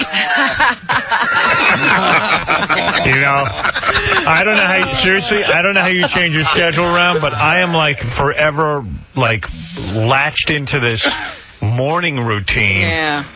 Here I have all the time to sleep. If I go to bed at 3 in the morning, I'm up at 6. Yeah. I cannot do it any differently. It takes me a few days, but I get back into the You're an amazing man, Artie. Oh, thank you. But Howard, here's the question, Gary. Did you and your wife have a discussion where you said, listen, it's my vacation now. I want to sleep late. No, he's given up on that discussion. We go every other day, but I got up every single day. I got up early. So what'd you do? You bathed the boys and... No. You know, I was up before the kids. Yeah. Like, I would get up and I would be up an hour before the kids got up. That's because you finally have an hour to yourself. You're so excited. You probably... I just couldn't sleep. Yeah. All right. Listen, I got to take a break. Weeks and he goes, wow, no wonder they get the big money. He wasn't sure when the World Series was because JD tweeted, hope Cincinnati gets to the World Series, so he thought it was like this week. Yeah, but then I remembered, because I don't follow it all, but I know when the World Series is. It's in October. Mr. October, Reggie Jackson. Other than your Kiss performing as the Little Gods of Thunder, your Kiss band. Yeah. Is there? Have you ever done? I'd love to see a video of that. We have one. I'll get you one. What's something that you've done for your kids that you didn't want to do? Like I talked about going to a concert, a dance recital, something like that. Is there anything like that you do for them? Right now, my son's going through his finals. It sucks. I have to go through all of his final exams with him. I question him every day. Last night we were practicing You're the one Italian. doing that? What's that? You're the one doing that? Yeah. Well, who should be doing it? Well, hold on. Someone who can spell. Let's make this clear. I get exactly. I get the study sheets that are already constructed, Scott. So you're back in school too now. Yeah, I'm back in school too. I know. I get the same thing. I get the fucking study sheets, and now all of a sudden I'm doing chemistry again. I know. It's crazy. It's crazy. Do you do that with your kids? Yeah, I'll do a spelling with them a little bit, and Kyle, they don't like it because I challenge them too hard. I'll give them math. What do you mean? Things. What do you Like punch what? them in the face if they can't spell something right? I'll go through fractions with them in a way, real life way or whatever. And my younger son's like, I don't want to do this, no, and he runs away. And but what do you mean? What if you go through fractions in a real life way? I don't know. Well, like I'll say, if I have 12 apples and I eat 4 of them, what percentage is left or something like that? And then they get angry at that. I think he just wants to do the questions that he has to do, not the ones you're making up. Exactly. Do your kids ever tell you that you're not teaching it the way that I was taught it in school, and therefore I can't follow what you're saying? My kids are totally... The one son will listen to everything I say. The other one wants nothing to do with any of my instruction. So how do you deal with it? Just keep giving it to him. He'll get it. He gets it Forget what he wants. He waterboards him, I think. Hi, everybody. It's me, Sal Governale, and on Tuesday's wrap-up show, we discuss me becoming the tiebreaker in the Bigfoot game. We also discuss why did I elect myself? Was it a good move, or was I just being a little stupid? Speaking of stupidity, I also discuss the 9 planets, the acronyms of the 9 planets, and the 5 Great Lakes. A great person, Great Lakes, planets. What more can you ask for? Check it out.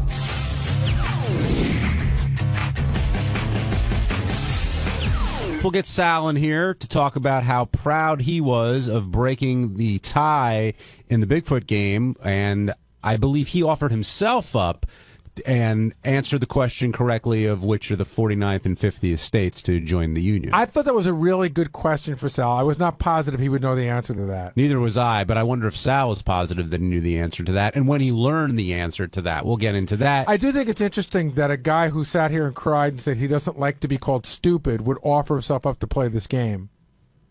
That's an excellent point, which we should question Sal about, because I don't know. He's putting himself out there. He's putting himself out for the chance to be stupid again. Right. Well, but time is way more important. Exactly. It's all about getting on the air. Steve, we should get Sal down here. Gary made a great point. You always say you don't want to look stupid, and you're worried about that. Sure. Why would you offer yourself up as the tiebreaker, knowing that you may get a simple question wrong and be goofed on all day? Have to take that chance. Today I did not look stupid. But what if it was just the opposite? I think somebody who was a stupid person would just forfeit it altogether. Just remain stupid. Nobody was thinking of you today. That's the point I'm making. And you sat here. This is what I want to say. You sat here, and I watched you. I watched a tear roll down your face. Well, you said, "I'm so sick of people calling me stupid."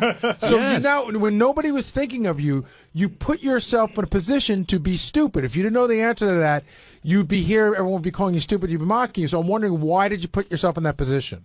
Because good radio supersedes stupidity. No, it's worse than what you just said, by the way, Gary. He's in that position because he is stupid. Right. You know what I mean? We're not putting a smart person and we know is going to know the answer to that question. You put a stupid person in that But would position. a stupid person know to go in? Clearly they do, yeah, some of them. So therefore that doesn't make the person stupid. No, it a makes stupid them person stupid. They wouldn't just know. happen to know that no, answer. Will, you got it all wrong. I think there are. You see, Will, what you fail to recognize is that good radio comes first. So you have to utilize all your qualities, whether it's stupidity, whether you have the biggest balls in the world, whether you have huge tits, whether you have a smelly vagina, whether you have big teeth like Gary, I'm sorry, and you fuck didn't, up, you or didn't white show your, teeth like you yours. didn't show your cockhead the other day when Howard asked you to. That's true. That would have been great radio. Well, yes, it could have, and I'm sure that time will come in the future. But the point that I'm trying to make today is that Boy, that's such stockbroker bullshit. It's You not just bullshit, it's completely the truth. deflected. I'm sure the time will come in the future. Why sure do we have to wait for the future when it could have came last week? Good radio could have happened last week. Right. Man. suspense, my friend, suspense. What? Suspense creates suspense, a build-up. You need a crescendo. Like that's what- That's what entertainment's all about. So what would you have done today? I mean, when you watch a movie, the guy doesn't get murdered in the beginning, or Sometimes they do, and then that's an interesting movie too. whatever. I mean, the revelation's not there. The great revelation doesn't come right off the cuff, off the bat. It comes at the end. So it's been a slow build to you revealing. Maybe your on the penis last in day of the name Howard good Stern radio? show, I'll pull back the foreskin and you can examine that. South Life is a great movie. It sure is. But like, what if it was a question today? Like And John yours is a bomb, Jason. John and I had a backup question, which is again, I think any 6th or 7th grader could answer. Can you name the 5 Great Lakes? Can you? No, I mean that's no. Well, listen. Regardless of that, let's get back. to But I'm let's saying get back to what we were if that would have been the question, you'd have that been would have here. been a tough one. But you'd have Lake been- Erie, good. Lake Michigan, good. Lake Ontario. You're rolling. 3 more left. No, 2 more left.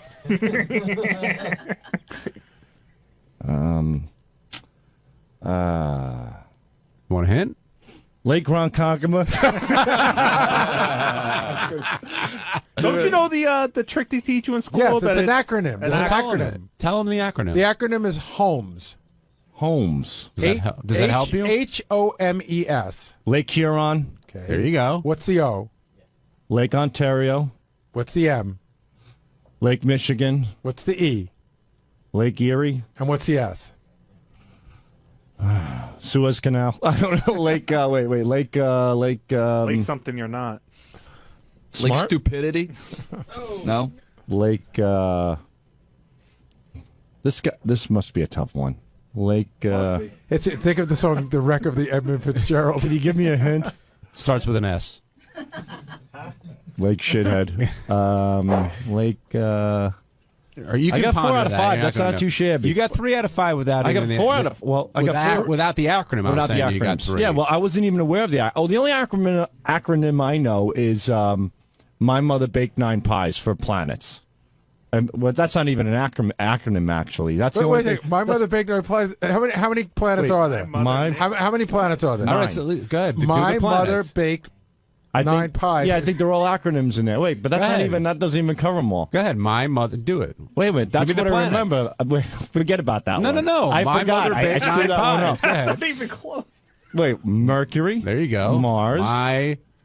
What the hell's B? Are you going to go in order? Uranus. There's no B in that. I don't know Where are you why. getting I B think the from? teacher who taught me that is Base. wrong. What happened to my mother? I mean, this is My. Okay, You so said Mercury, Mercury, Mars. I thought it was my mother baked a peas Pluto. Okay. But there's but Isn't right there, Pluto there's not a planet anymore? No, we're down to 8 planets. We'll, but that's we'll okay. give that to him. Uranus. That's fair. I know. I know all the planets. I know them all. I mean, there's Earth. Okay. Good one, Sal. I've heard of that one. Where does that? But pop you know up in what? my What do you guys? What do you? It's so great because I'm looking at the acronym. I went to look it up. I didn't know it. What is it? It's it says, "My very excellent mother just made us 9 pizzas." Well, that's a different one altogether. Pizza would be better than pie, but whatever.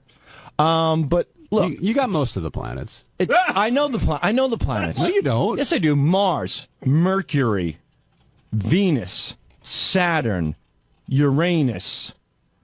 You got 5. Earth, 6. Jupiter, 7.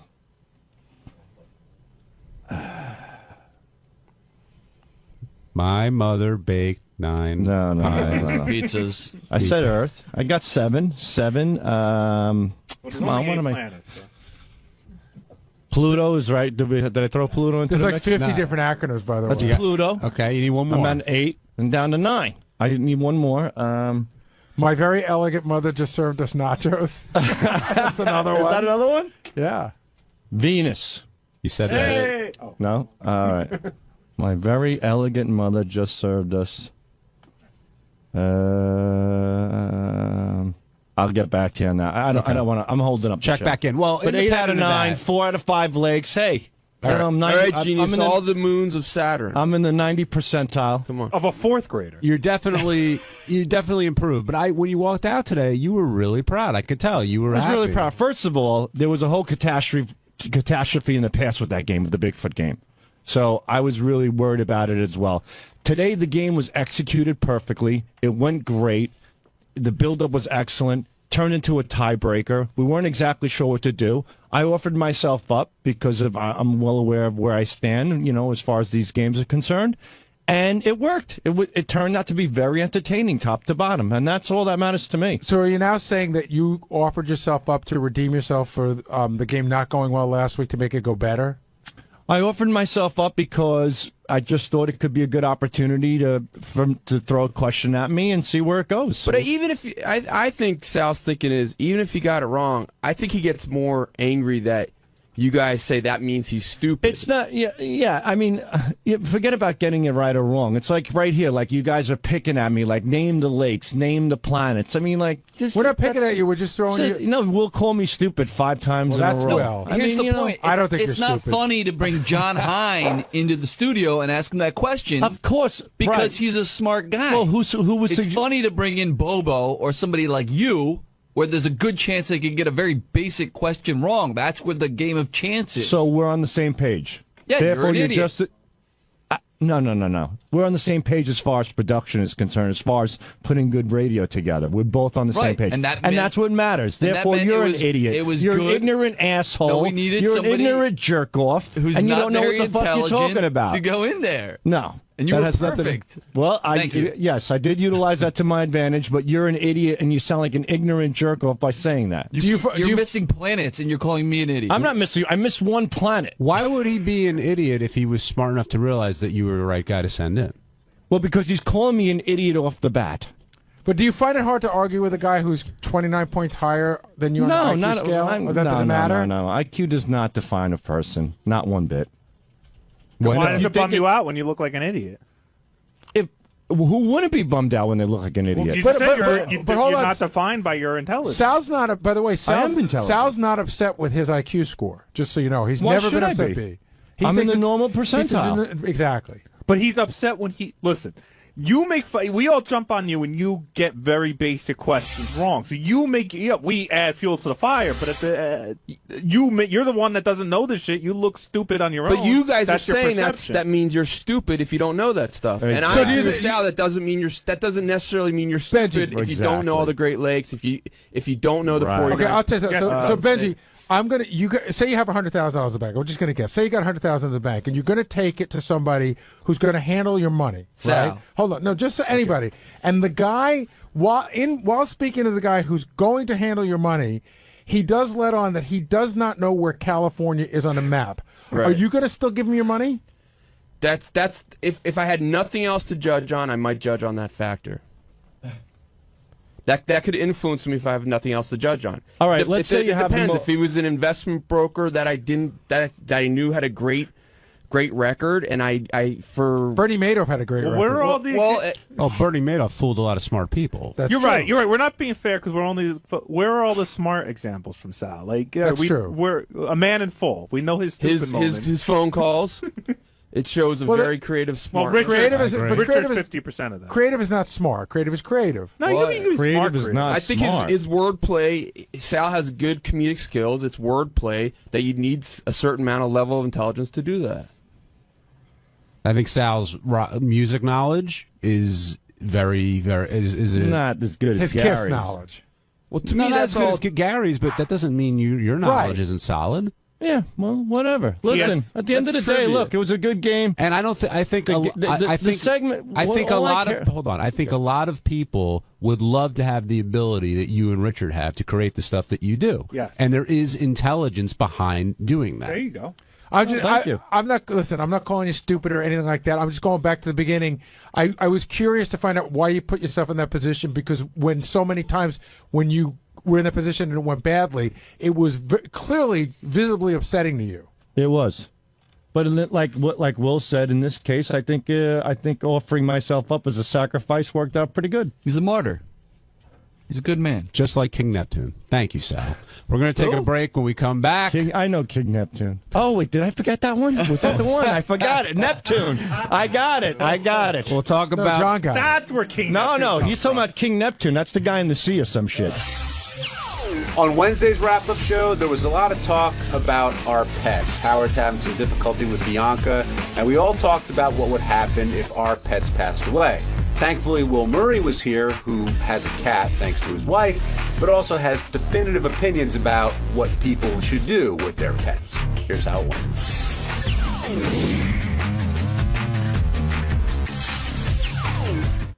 Joe in Connecticut, welcome to the wrap-up show.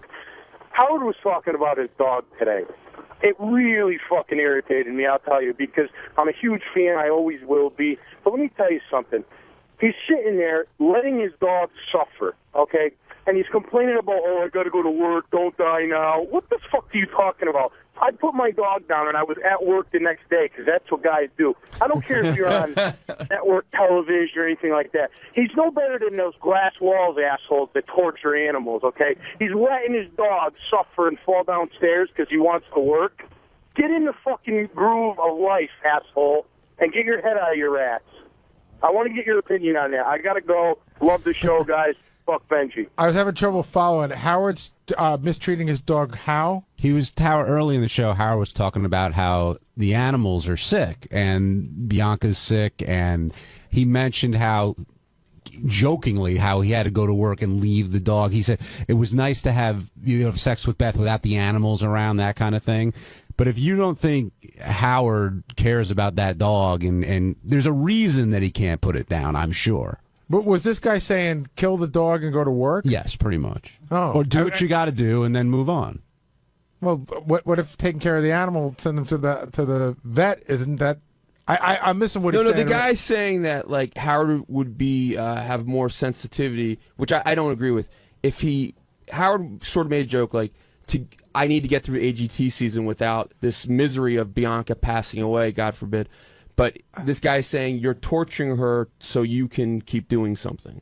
So put the dog down? Yeah, that's what he was saying. The dog's in pain now. That's what this guy said. Yeah, stop the dog from suffering. That's what he was saying. But what is Bianca suffering from? Well, she's 10, and I guess Howard said she's getting very old, and she collapsed. She's having issues. It's tough to walk around, things like that. But I think when that inevitably does happen, Howard's going to take that rough, no doubt about it. Absolutely. I know he will. I think about my dog's 8 years old now. You know what I always think about when I think about my dog passing? I think about Brian Phelan, who's like the manliest man on the show, came in the morning that his dog died, and Howard said, you want to say a few words about your dog? And Brian started to cry. And like, he's a dude. He's a man's man. I remember when Ronnie's dog passed. Ronnie was completely shaken up over it. That's one thing I've never really gotten about pet owners in general. It's Will like, does not get the pet thing. If you had a kid and you were told the kid was going to die when it's 8 years old, like, who would put themselves through that? Like, you get so emotionally invested in this animal, knowing it's going to die in a couple of years, and you're going to be really upset about the whole thing. Because there's great joy that comes with the 9 or 10 years that you get, and the passing only lasts for a little while. I mean, you get great. I get great. But again, like I said with the kid, I don't think if you knew your kid was going to die when it was 8 years old, you'd have the kid. My kid's not a dog, though. Oh, you're saying never depends who you ask around here, believe me. start to invest in a pet emotionally because right. Well, you're just setting yourself up for heartache. Clearly. No? Well, you shouldn't be born then, because then you got to watch your parents die. Will doesn't have any dogs. I didn't have by a choice the way. in that. But Will's not. Well, Will's got a cat that he loves. Will's not an animal lover. Listen, I had 4 dogs growing up, and I was never like, "Oh, I'm going to cry like my kid just died when the dogs but died." you didn't treat dogs the way people that Howard treats a dog. Like a dog was like, I know somebody who told me, "Yeah, we had 4 dogs growing up. One died, we just got another one." Scott DePace? No. Oh. No, you don't treat your dog or didn't treat your dogs like children, whereas Absolutely not. other people No. here do treat their dogs that way. That's true. So did your dog sleep in bed with you? No. They slept outside. You had a farm. Outside dogs? Yeah, I mean, like one was allowed inside. But it's funny because over the years, like I'll hear Howard doing raps on the air, and we'll be on the phones, and he'll just turn around sometimes and it'll go, "It's a fucking dog. It's not a fucking person." Exactly. Thank you. But it's funny because you more than any of us have faced death. Yes. At like 16, right? 15, Right. 16. So I mean, I'm just picturing like people like, don't bother being friends with him. He's like, a cancer Good kid. point. Hey, I pulled through, man. Don't get invested in Will. Yeah, don't get invested in him. Joe, you're on the wrap-up show. Hey, guys. Hey, Howard was saying about how the cat sleep with him now. I remember a couple of years ago him really getting on Gary about him letting, what's your dog's name, Murphy, sleep with you, and the cat sleep with you. I just kind of want to get Gary's take on that. I don't remember, but we always talk about that one day we want to go back and do a show of Howard's rules that are no longer rules anymore. Everybody who drinks is stupid. Don't. He once had a whole thing where he yelled at somebody that had a dog who hadn't had his balls cut off, and it was a whole screaming thing about what kind of fucking idiot wants to look at balls. Like Howard's got a whole set of rules that change as you move on. So I don't remember that, but I think that's really funny. Well, another thing, too, I had a friend of mine who his father allowed his cat to sleep with him. He had a cut on his leg. Well, the cat's paw went up against this cut on his leg. Dude got cat crap in his that cut. Had to have his leg amputated. So I'm against the animals sleeping with me, especially cats. With that, they're always engaged in their fecal matter. So, well, I will tell you this: we have a big rule when the pets sleep with us, and the cats always sleep on top of the covers. But when Murphy goes underneath the covers like 100 times a night, we have a top sheet, and then another like a blanket, and then a quilt, or whatever you want to call it. So he's only allowed to go under the quilt. So I have a blanket and a sheet between the dog and us, and skin. That's a lot of work to allow your pets. It is a lot of work. I know Jason lets all 3 of his pets sleep in bed with him and Janice. And I know one day he came in with scratches all over his forehead. I guess the cat sleeps on top of his head. And sometimes it woke up in a rustle or whatever and scratched his head all up. I knew a guy a long time ago. This is so gross. Who said that he woke up one time and his dog was licking his balls. The guy's balls. He did stop it, but I remember him telling me. Not immediately. I remember him saying, it wasn't entirely uncomfortable. I mean, speaking of Jason, do you think he's the one who would take it the hardest when his pet passes away? I mean, Howard's awfully close with the animals. Jason is too. We talked about Ronnie. Sal, I know, loves Cinnamon, his dog. Cinnamon? Who do you think's... And Richard Christie cries over anything. I remember when one of his fishies died. Who do you think would take it the roughest here when they lose their pet? I think it's going to be me. I really do. I love my dog, and I will be very bummed when he's gone. Although I tried to time it. I think I talked about this before. I tried to time it out based on the how long these dogs usually live. That one or both of my kids would be gone from the house by the time he dies. Because I think it's just, I'd rather make a call to college than, have fucking kid walk in and see a dead dog on the floor. See, I didn't think it was going to be Gary. Do you? Gary seems pretty involved with the dog. Jason, though. No, not Jason with a talks dog. about like their pets. I mean, their children. Again, literally his kids. He says, my son, my baby, whatever the fuck it is, Teddy, that dog. My little man. Yeah, whatever he does. Throws birthdays. That's you know not that. true. Yes, you have. No, it's not. Birth parties, cards. Exchange. Yeah, you buy them gifts. I do buy them gifts. What did you buy? When John's dog got sick, you got him a... That was very nice, by What the was way. that thing? We got him a little chew toy. What was it called, though? There's some kind of I don't know what it name was. on it. Oh, there was some. Janice bought it. My wife. It has some weird Jewish saying on it. I don't remember what it was. She thought it was funny because it had Hebrew right or whatever in the story. She's not Jewish herself, so she just thought oh, this would be funny. My dog's not Jewish either. Well, I got a question for you. You celebrate Hanukkah, right? Yeah. How long have you had your dog? Almost 2 years. Did your dog get a Hanukkah gift? Yes. My dog gets Christmas Wait, gifts. hold on. Let me think about that. I don't think so, but I wouldn't care if she did. Would my you care dog- if she got Christmas if you were in a mixed relationship? My dog gets Christmas gifts, and my dog has a stocking. Oh yeah, my pets all have stockings, and I'm not even Christian. I have stockings for Olive and Teddy and. Did Olive and Teddy get you anything for Father's Day? Not this year, but a tie. In past years, my wife has gotten me a card with their name on it and a little gift. And then this year, I did ask. I go, what the hell? Where's my gift? She goes, you never do anything for me on Mother's Day. So I got to tell you, I don't know where the line is for that. Like I said, we get our dog Christmas gifts and everything like that. I went to go Mother's Day shopping and noticed that there was a whole section of cards from the pet for Mother's Day.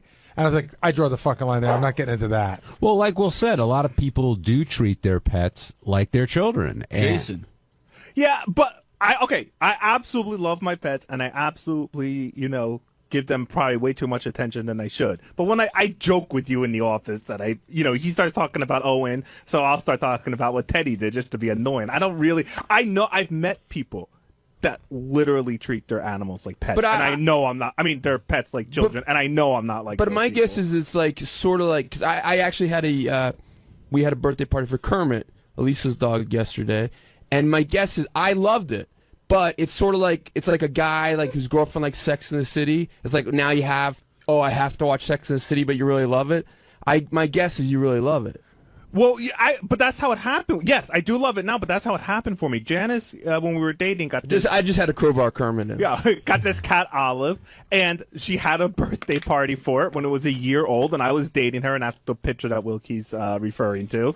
And at first I was just doing it because she was into it, but I never had a pet growing up. That's where I started to fall in love with pets, and then since then we've got one other cat, awful another thing dog. about Jason.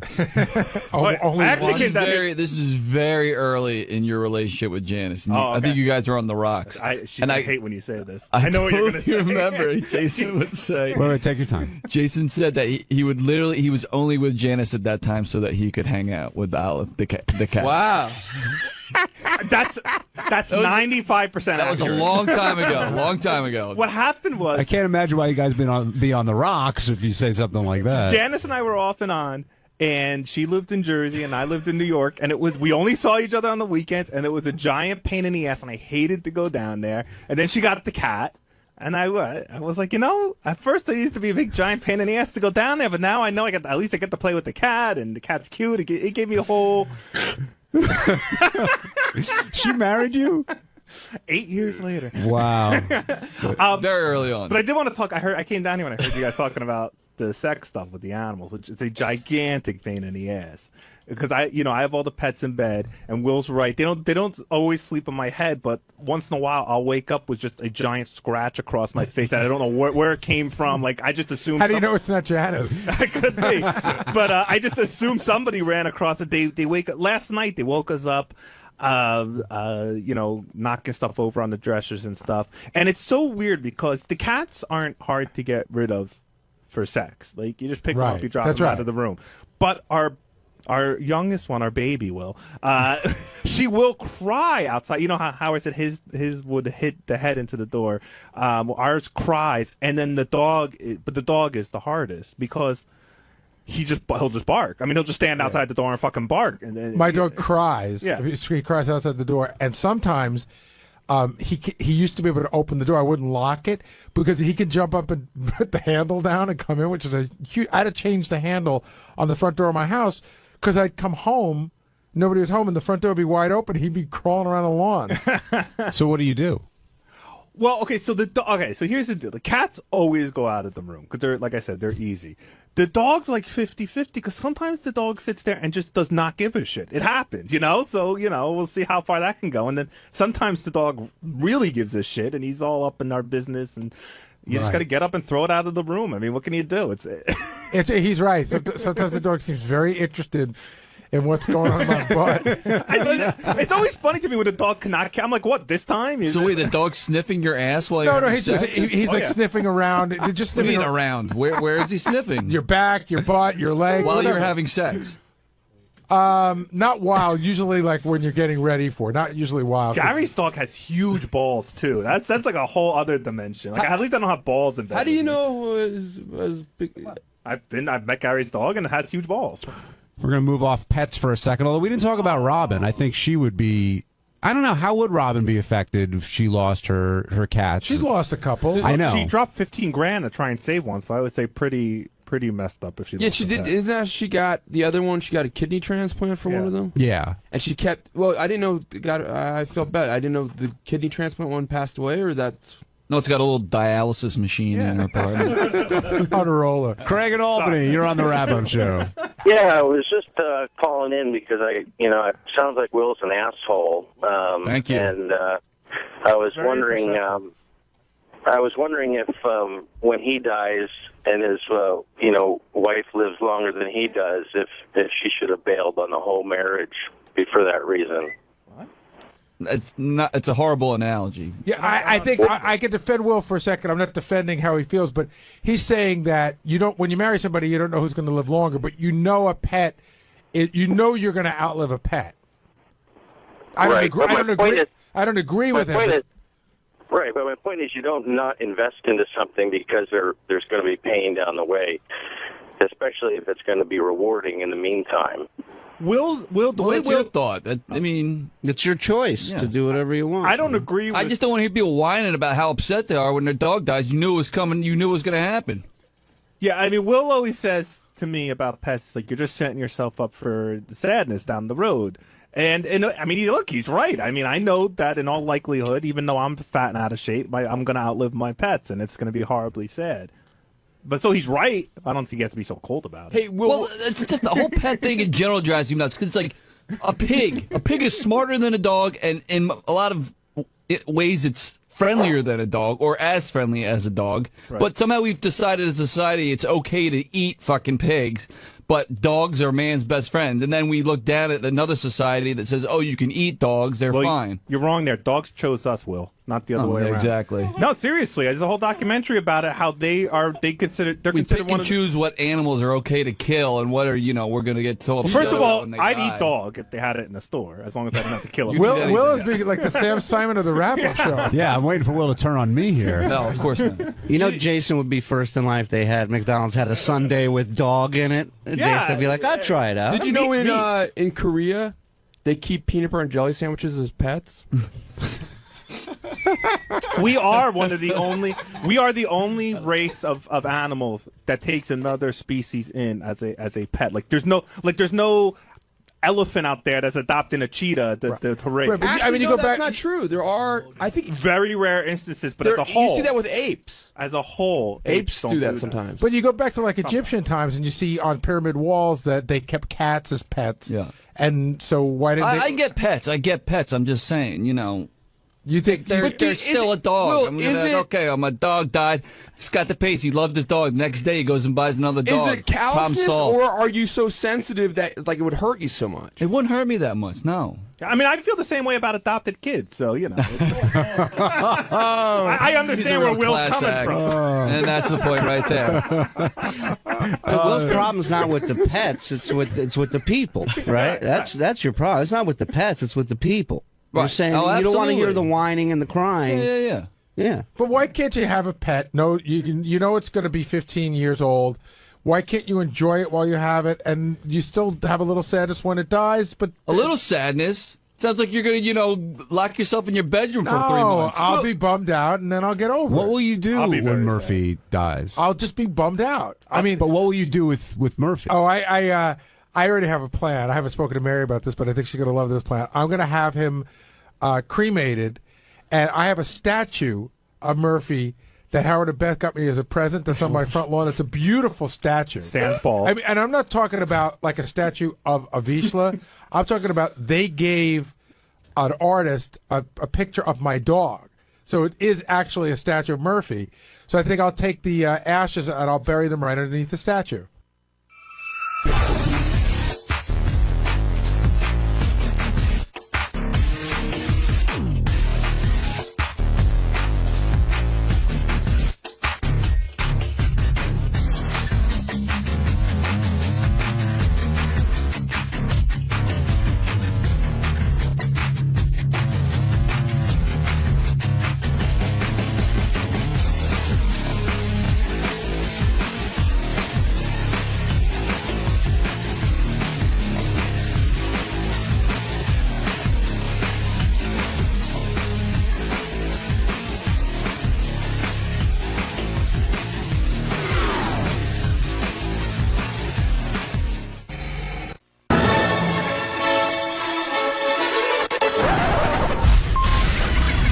This is a Howard TV original production.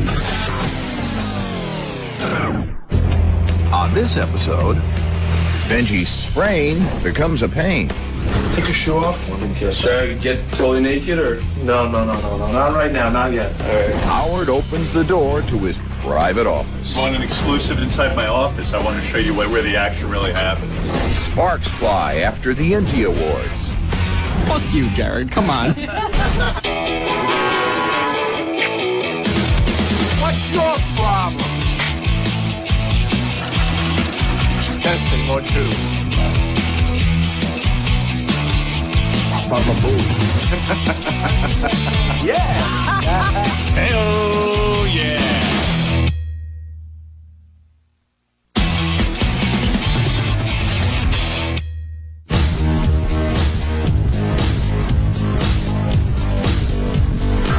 I've been obsessed with this whole wiener thing from the start. I was home, it was around 4 o'clock or so, and also on the internet it pops up that he's going to be doing that Anthony's doing a press conference. I run down there and I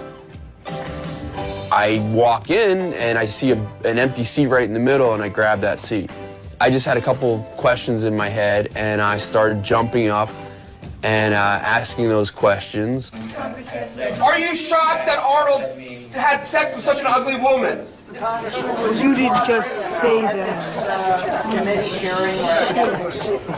Will you help to support Arnold's love child? And then I turn around. I think it was after that I turn around. I give a big wave to all the cameras because I was really happy that I knew like probably everyone I knew was probably home watching this, and I really wanted to wave to people. In the great panty photo, were you fully erect? Were you fully erect, or are you capable of more? After the last question, I assumed they were kidding around, but there's some guys screaming like, "Let's get him! Let's get him!" Who are you? Who are you? Seriously, man, who are you? Are you a full? Huh? Who are you? Let's get him! Let's get him! My Twitter name is Bronk. B-R-O-N-K. Bronk. Outside the Sheraton, there was like live news going on, and I got in one of the camera shots and started acting obnoxious, and some guy grabs me and supposedly someone else hit me with a chain, and my ankle just starts killing me. He called me at around 9:30 at night to say that he hurt his ankle really bad, and I said to him, "Listen, do whatever you have to do. You know, if you don't, if you can't come in, don't worry about it. Your health is the most important thing." I knew if I went to a hospital, I'd be there like all night. I get up here into the studio, and I know everyone thinks I'm putting on a show because it looks like just crazy.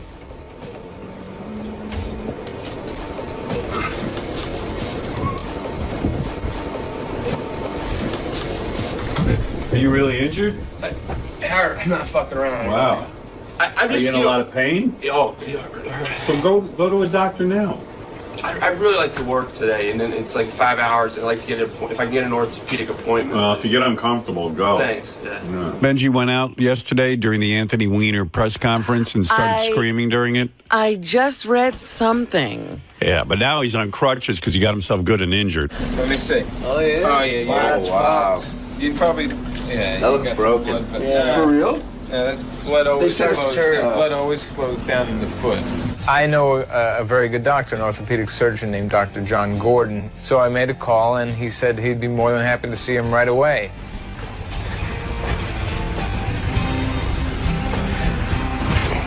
So afterwards, I grab a cab. Hey, how you doing? We get to the office. Take your shoe off for me. Should I get totally naked, or? No. Not right now. Not yet. All right. I was very impressed with the pathology of the ankle, which means his ankle was swollen, discolored, and I thought the way he was unable to walk on crutches, I thought he had either a fracture of his ankle or something seriously wrong with him. Let's send you downstairs for some x-rays, and then we'll bring you back up here and then take another look. Okay. Okay? Do you want to go down? Can you walk on crutches? Or do we need to put you in a wheelchair? Whichever. I mean, I'm sure a wheelchair would be easier. Benji was unsafe on crutches. Sit down, please. Oh, are you pushing? She's gonna push it. She's gonna push? All right. Cool. He has really hot girls working for him. Where am I pushing to? Anywhere you want. Cool. Benji proceeded to take 2 women from my office with him. My office manager and my college intern, which was her first hour on the job. The first thing Benji asked me to do to sit on his lap. I sit down on Benji's lap, and immediately I'm thinking, like, oh my gosh, like this creepy guy, like, this is my first day on the job, like, I can't believe I'm doing this. Scoot up once. More? Oh, yeah, Okay. scoot up, Brandon. I don't think I had a full boner, but the other, I think she was definitely like right in there. It was hot. Extra. Okay. Say first floor. Here we go.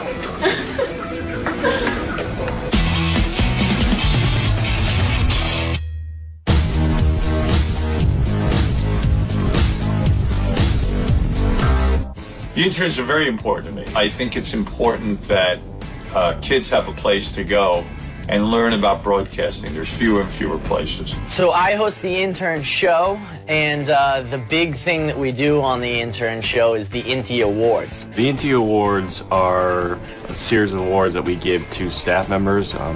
There's basic categories: funniest, worst role model, just anything, both positive and negative. We pick the categories, we nominate the staff members, and then we vote on them as a group. I was thinking last night I was coming up with some ideas for the Not As Funny As You Think You Are. Save it and write it down and give it to me, because I'm going to have to proofread it anyways. How about worst Eric? He wanted the interns to really produce the show and to really be the main factors of the show, to be responsible for the show. We're just soaking up information, everyone around us, all the drama, all the craziness. I think they're so fascinated by everybody that works in his office and what it takes to put the show together. They want to hear everything and they want to be a part of everything, and the more they can suck out of it, the better they feel about it. I'll take worst in bed. You want to take which? Let me see which ones I'm doing again. Well, I'm not competent in writing. Which one you're doing? So... No, I just want to. Yeah. You can. So I'm not. What's your favorite Wack Packer? Once we have the list of nominees for the Inties, I post them in the back office. It kind of stirs up the controversy before we've even presented anything. I would rather be in worse dress than fucking not as fun. I think I'm pretty funny. Sorry. Maybe you're not as funny as you think. All right, I mean, you're not as funny as you think. Shows like the Inty Awards cause controversy because the interns get to say how they really feel about people because the semester's up. Screw the interns. They don't like me. Once I found out who's won the Inty Awards, I have to go around with a recorder and get acceptance speeches. Congratulations, you've won Funniest Staffer. Really? Yes. Wow. I guess tipping all the interns finally paid off. Most feared staffer, you have won this every time you have been nominated. It is another Inty Award for you. Thank you. Go fuck yourself. The second award, the worst role model. Congratulations. It's a good thing they picked me for funniest, because now the interns could go fuck themselves. Well, Steve, how does one accept an award where people think you don't fuck well? Come on, this guy's got an interview to do with a winner here. Excellent segue to the winner of the Most Inappropriate Comment Award. You did. You won Most Popular Staffer. Yes! You guys are like clapping. Wow. Howard won one of our awards. This is for the second time he's won Most Inspiring, Biggest Role Model. The fact that some college kid would be inspired by me, I'm very happy. In fact, I wish when I was in college somebody would have been inspired by me, inspired to sleep with me. We don't really bother Howard. When you do have to bother him to get an acceptance speech, it's a little nerve-wracking. Waiting for the right time and what kind of mood is he going to be in? Steve's going to tape you right now.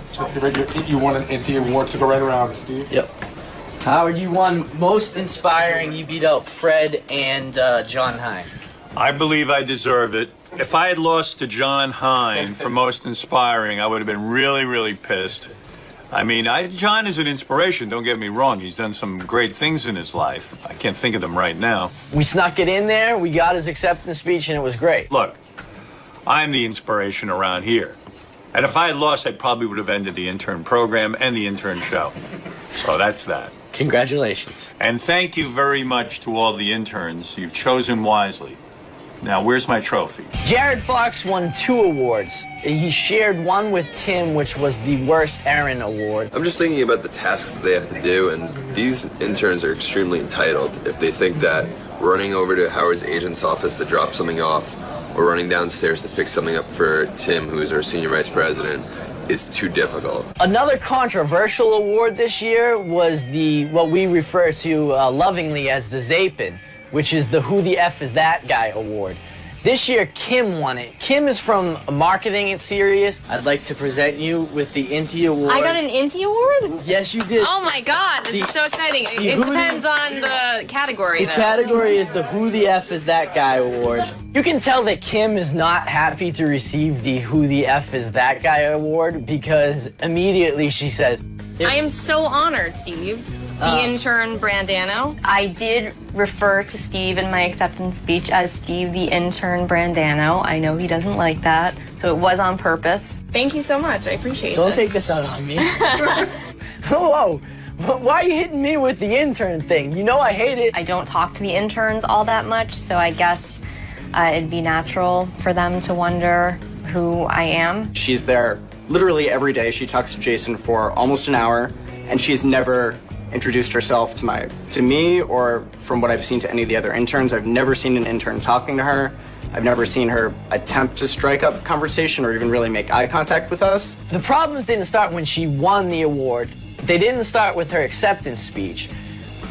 They started after she'd heard the intern presentation. Who the F is she? Exactly. I could tell when we were doing the Inty Awards that Kim and Jared in particular were not going to be happy. Fuck you, Jared. Come on.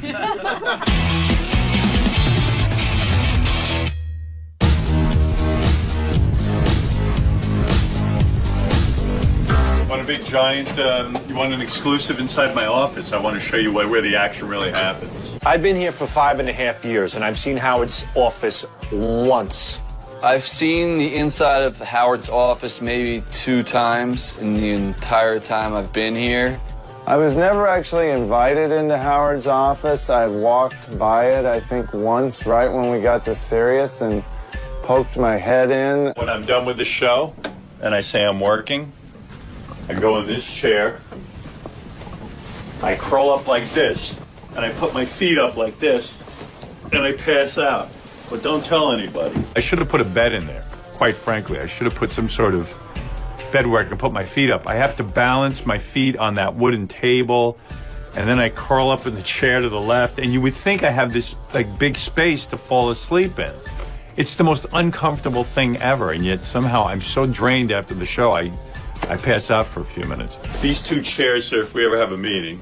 I have the world's smallest office. Fans probably think my office is this luxurious, beautiful space where I took up the majority of the space here that we were allotted. But the truth be told, when we were designing this place, I said, give me the smallest office possible. Because really, I knew that I don't really work out of an office. I just need a small space. And I'd rather Sal and Richard have a bigger space to create stuff, or Scott have a better studio, or our studio in here be bigger, which it is. It's pretty massive, so we have a staging area. If I start taking up space with my nonsense, well, for my ego, it's ridiculous. The whole decorating budget was something like, I don't know, it was a couple of grand. Beth went in and picked out a bunch of stuff, and that was my office. And I said to her one thing, I don't want a desk, I don't want an office, a typical office.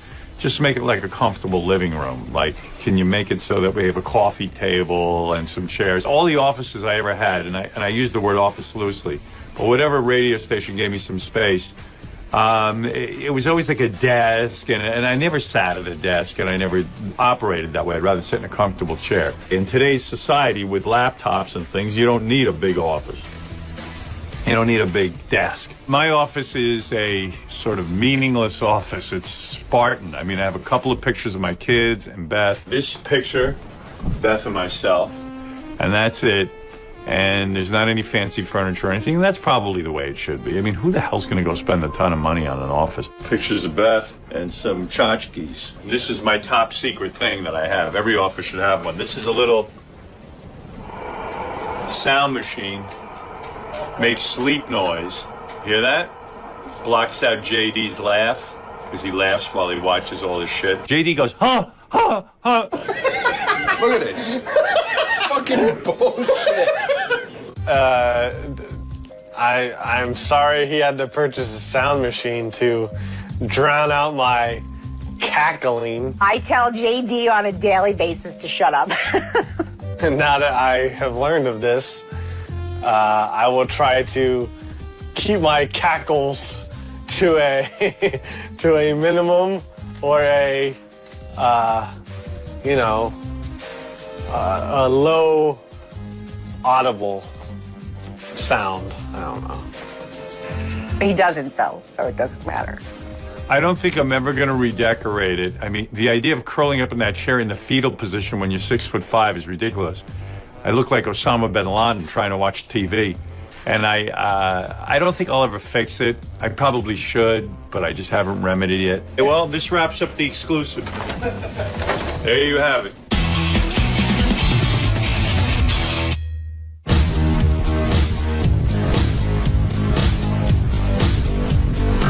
There's a bunch of patients in the waiting room, pissed off that Benji's getting to skip the whole line and just get his x-rays while these 2 girls are escorting him around and sitting on his lap and flirting and being crazy in a doctor's office. Are you on Twitter? Yeah. We'll become Twitter friends and Facebook friends. Sounds perfect. We go to the x-ray room, and I meet another girl there. She's the x-ray technician. Should I go ahead and disrobe, or? No, you're good. Yes. Do they need it? Do they need it? I can disrobe with you. We can all disrobe. Aren't the x-rays dangerous? If people don't take off, is that like... We will cover it with an apron. That's what I tell all the hot guys. And then Benji asks me if I'll lay on the X-ray bed with him. I'm like, oh my gosh, like this is getting worse and worse. I don't want to hear your foot. Oh, no, that's okay. You gotta move over, so you know. Oh, I'm sorry. Yeah, she's like, you know, little, but. What is going on? And you are here for... Just to, you know, be on the camera. I have a really good insurance plan.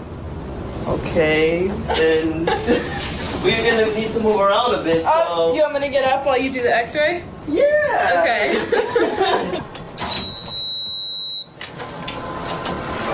Was there a break? I don't say.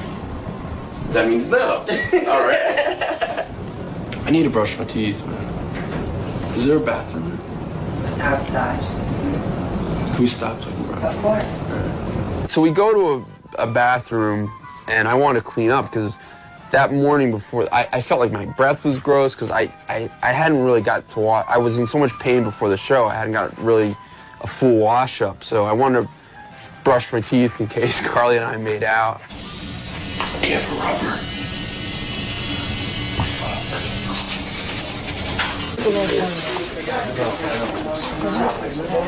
Please stop looking at those X-rays when you make me nervous. Secret? Okay. No, you're making me nervous the way you're, you know. Take a storage. I'm back with the doctor, and he's going over the things with the ankle. There are 3 grades of ankle sprains. Okay. Grade 1, grade 2, grade 3, 3 being the worst. Yeah, I was reading that online a little bit. And you have a grade 3 ankle sprain. Ah, fuck. So, this is your primary ankle ligament, and this is completely torn. Oh, fuck. There's all the blood in here and the blood down here. It's very swollen. He also had a contusion, meaning there was a bruise to the bone. So the story that someone hit him with a chain is very believable based on what his ankle looked like. If it hurts, you shouldn't bear weight on it. I'm going to give you some crutches. We'll give you crutches that fit you properly, but a little bit better than those. I'm going to give you a boot to wear, and you're going to need at least a couple weeks in the boot, and then some physical therapy. At that point, we put him in a cam walker, which is essentially a cast. They put the boot on me, and they show me a little bit how to walk on the crutches. You bend your leg back, bend your knee. There you go. And walk. We had the whole office trying to teach Benji how to walk with crutches. It was not successful. At this point, I didn't know what to do, so I sent him home in a wheelchair. Being that I've been in practice about 10 years, I've never sent a young person with an ankle injury home on a wheelchair. Ooh, sorry. That's okay. Oh, dang, look at me in front of Cap now. They wheeled me out with her on my lap. I should have taken her home. That was a big mistake. I should have just fucked it and she would have gone along with a bit. How long was your lunch break? I don't know. 20 hours. 5. At first, I was like kind of creeped out, but then as it went on, I got to know him throughout the hour. I feel like I could have a shot. Benji probably doesn't have a shot with me because he's about the same age as my dad, but he made my first hour of the job more exciting than, you know, answering phones could be or something like that.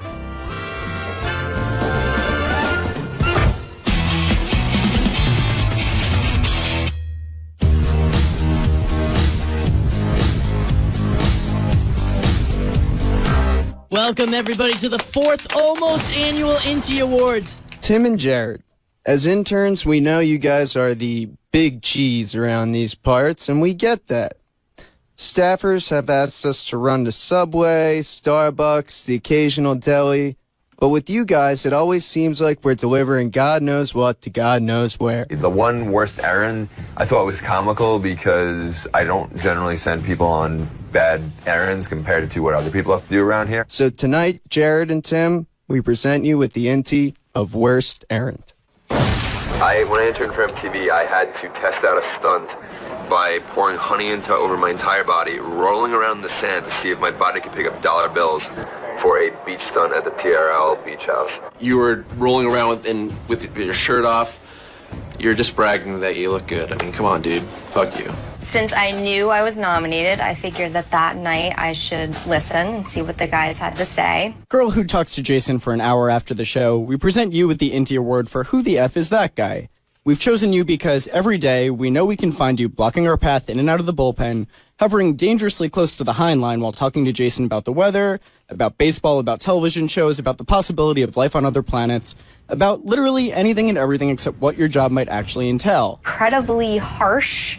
Some out-and-out lies were said. I could tell when we were doing the 𝗦𝗐𝗄𝗿𝗱 Awards that Kim and Jared in particular were not going to be happy. They sounded a little entitled. We've never seen you doing work, nor have you ever struck up conversation, or even really made eye contact with any of us, which is odd because you stand 2 feet from us for an hour a day. One day, maybe we'll discover why you've chosen to act like we don't exist while doing absolutely nothing.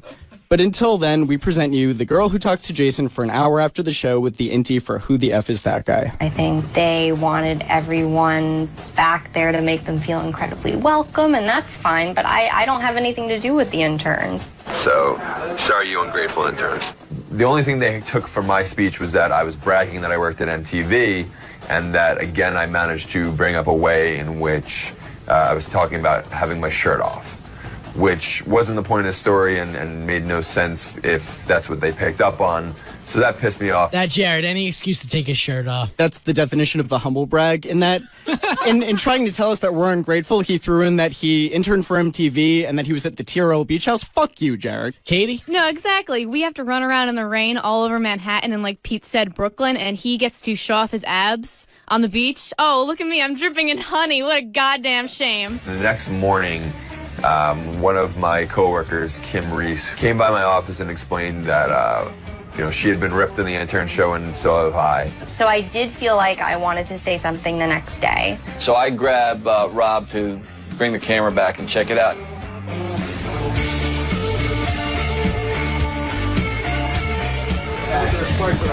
We don't see you doing anything. It's not that you don't do anything, we don't see you doing anything. That's right. Which is definitely what I said. Okay. I stand by that. She was really sharp and really, really angry.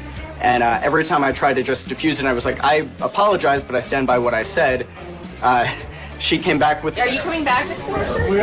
No, just for a few days. Okay. I know, it's sad, right? See ya. But it was really nice meeting you. You For too. the first time after a year. I've just been sitting right there. Oh, yeah. Any point. I'm going to come back here and hug I want camera hug. you. What? I wouldn't have afforded Because it seems like they need hugging and hand-holding. I want your life stories. An introduction, maybe. Oh, okay.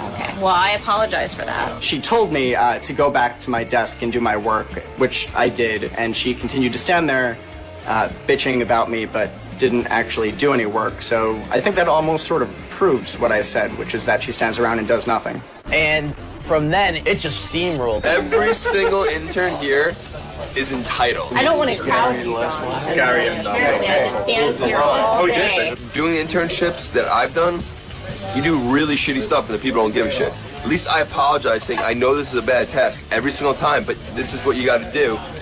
And if the interns feel that way, well, then they're just entitled, spoiled asses. I will say that neither you or Kim work with the interns all the time, and these are probably the least entitled interns as opposed to the most. And I'm just being honest. Did you say these are the least intelligent? Entitled. Oh, okay. They're both basically mad about people talking shit about them on the air. Kim yelling at Derek is great. Jared screaming at the interns. It's all good stuff. I'll just sit there and smile. What have I made you do? What have I made you do? Ryan, who I feel was the most entitled intern and always had an air of arrogance with him. I had a little tiff with him. On a hot August day, Jared Fox made me take 𝗦𝗵𝗵𝗍𝗍's suit to his personal apartment. In what way am I learning as an intern? How's this education? You should listen to it and not just take Jason and Kim's side. Am I not saying Yeah, well, what was it's in the there? wrong thing. I talked to Jason about squirts all day. The stuff that they've said has been said by other people in the office, not just the intern. Here's the educational value. You're working in the entertainment industry, you're going to be doing some shitty stuff along the way. That's your educational value. You run a test for a senior vice president, and you're going to sit here and bitch about it. I did it. And you bitched, literally, you walked in. This is the first time I've ever literally, bitched about you walked in with this air of, this is such bullshit you have to do. You had this entire air, and I even turned to Tim and I said, clearly we picked someone that's gonna bitch about this. I do not. And another thing, No, fuck all you interns, I'm funny. Absolutely. I agree, but they know who everybody is, and they don't know who you are. Developing relationships. Okay. If I didn't have good relationships with these guys, I wouldn't get half of the stuff done. Internships suck. That's the point of an internship in the entertainment industry. You're gonna do some shitty stuff, but along the way, you're gonna do some fun stuff. And then eventually you'll get a good job because you just put your head down and you do it. You don't bitch about it. I don't know if Jared understood, like, hey, someone has to win worst errand. You and Tim did. And I was trying to get him to realize that, but I think he was just too caught up in the moment. He didn't bitch about it. Yes, he did. There was an entire show based on it. No, there isn't. What was the intern show last night? It was about awards. Okay, so he was bitching about it. No, he wasn't even on the intern show last night. The point being is that that's what it is, and they're saying that that's the task, then that's bitching about it. This was definitely one of the better arguments we had in the office for a while. We've been looking for a good fight. It was real. It involved all the interns. And like I said, the two people from our staff that were involved were passionate and angry the entire time. So that's always good. Yeah, good for you. My favorite line is, yeah? It's good knowing you, man. Clean out your locker. Get the fuck out of here. Of course I'm not surprised that the NT Awards cause drama. That's what the NT Awards are for. If they didn't cause drama, they wouldn't exist. I was a little bit proud to have them get under people's skin and make a mark, at least. And these guys need to know sometimes that this is the way they're looked at. In terms of what I had to say, I think I made my point very clear. A couple interns came up to me and apologized and said that that's not how they felt and they didn't vote for that award. I would absolutely do anything for those people because at least they were thankful for their internship. I was really proud of this intern group and of the 4th almost annual INTI Awards. And whether another group can ever come close to the level that this group gave, I don't know. It remains to be seen. Will there be a 5th almost INTI Awards? Only time will tell, but kudos to these guys. They did a great job, not only being interns, but definitely with these INTI Awards.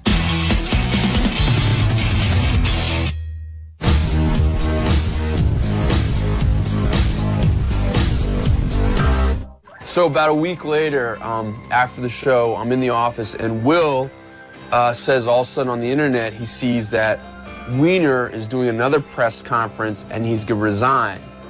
So I was like, I gotta go to this. I get 𝗦𝗫𝗄𝗿𝗱 and the Howard TV camera guy Rob, and we get a cab and we head to 𝗪𝗕𝗄𝗏 Bay. This is not a date. This is just Lisa and I are both here doing work. We're working. It's a long ride. It's about an hour ride out there. And I'm also like, is this even worth it? Are we even gonna get in? Are you nervous? Well, 'cause last time was so fun. You know what I mean? It was so perfect.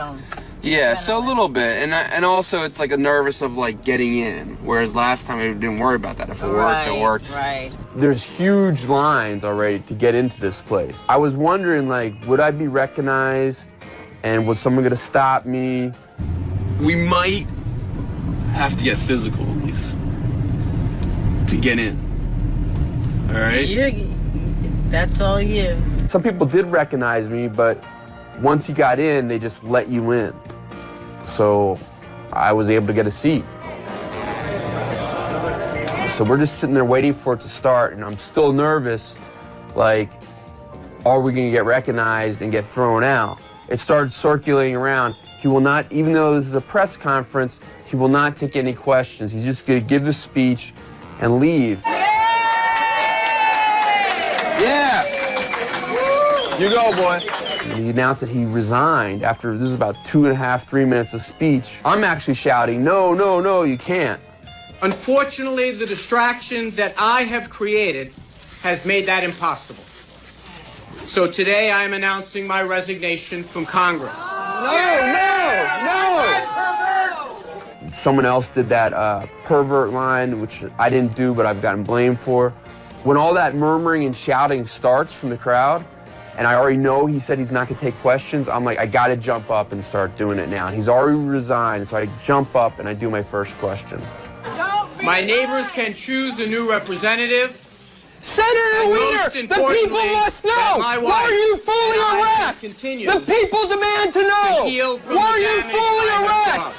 Everyone starts screaming at me. It was like in a theater. It was like in a play when all the townspeople start yelling, and everyone's like, "Stop it! Stop it! Stop it!" But the people want to know. I want to know. Oh, sorry. I didn't know.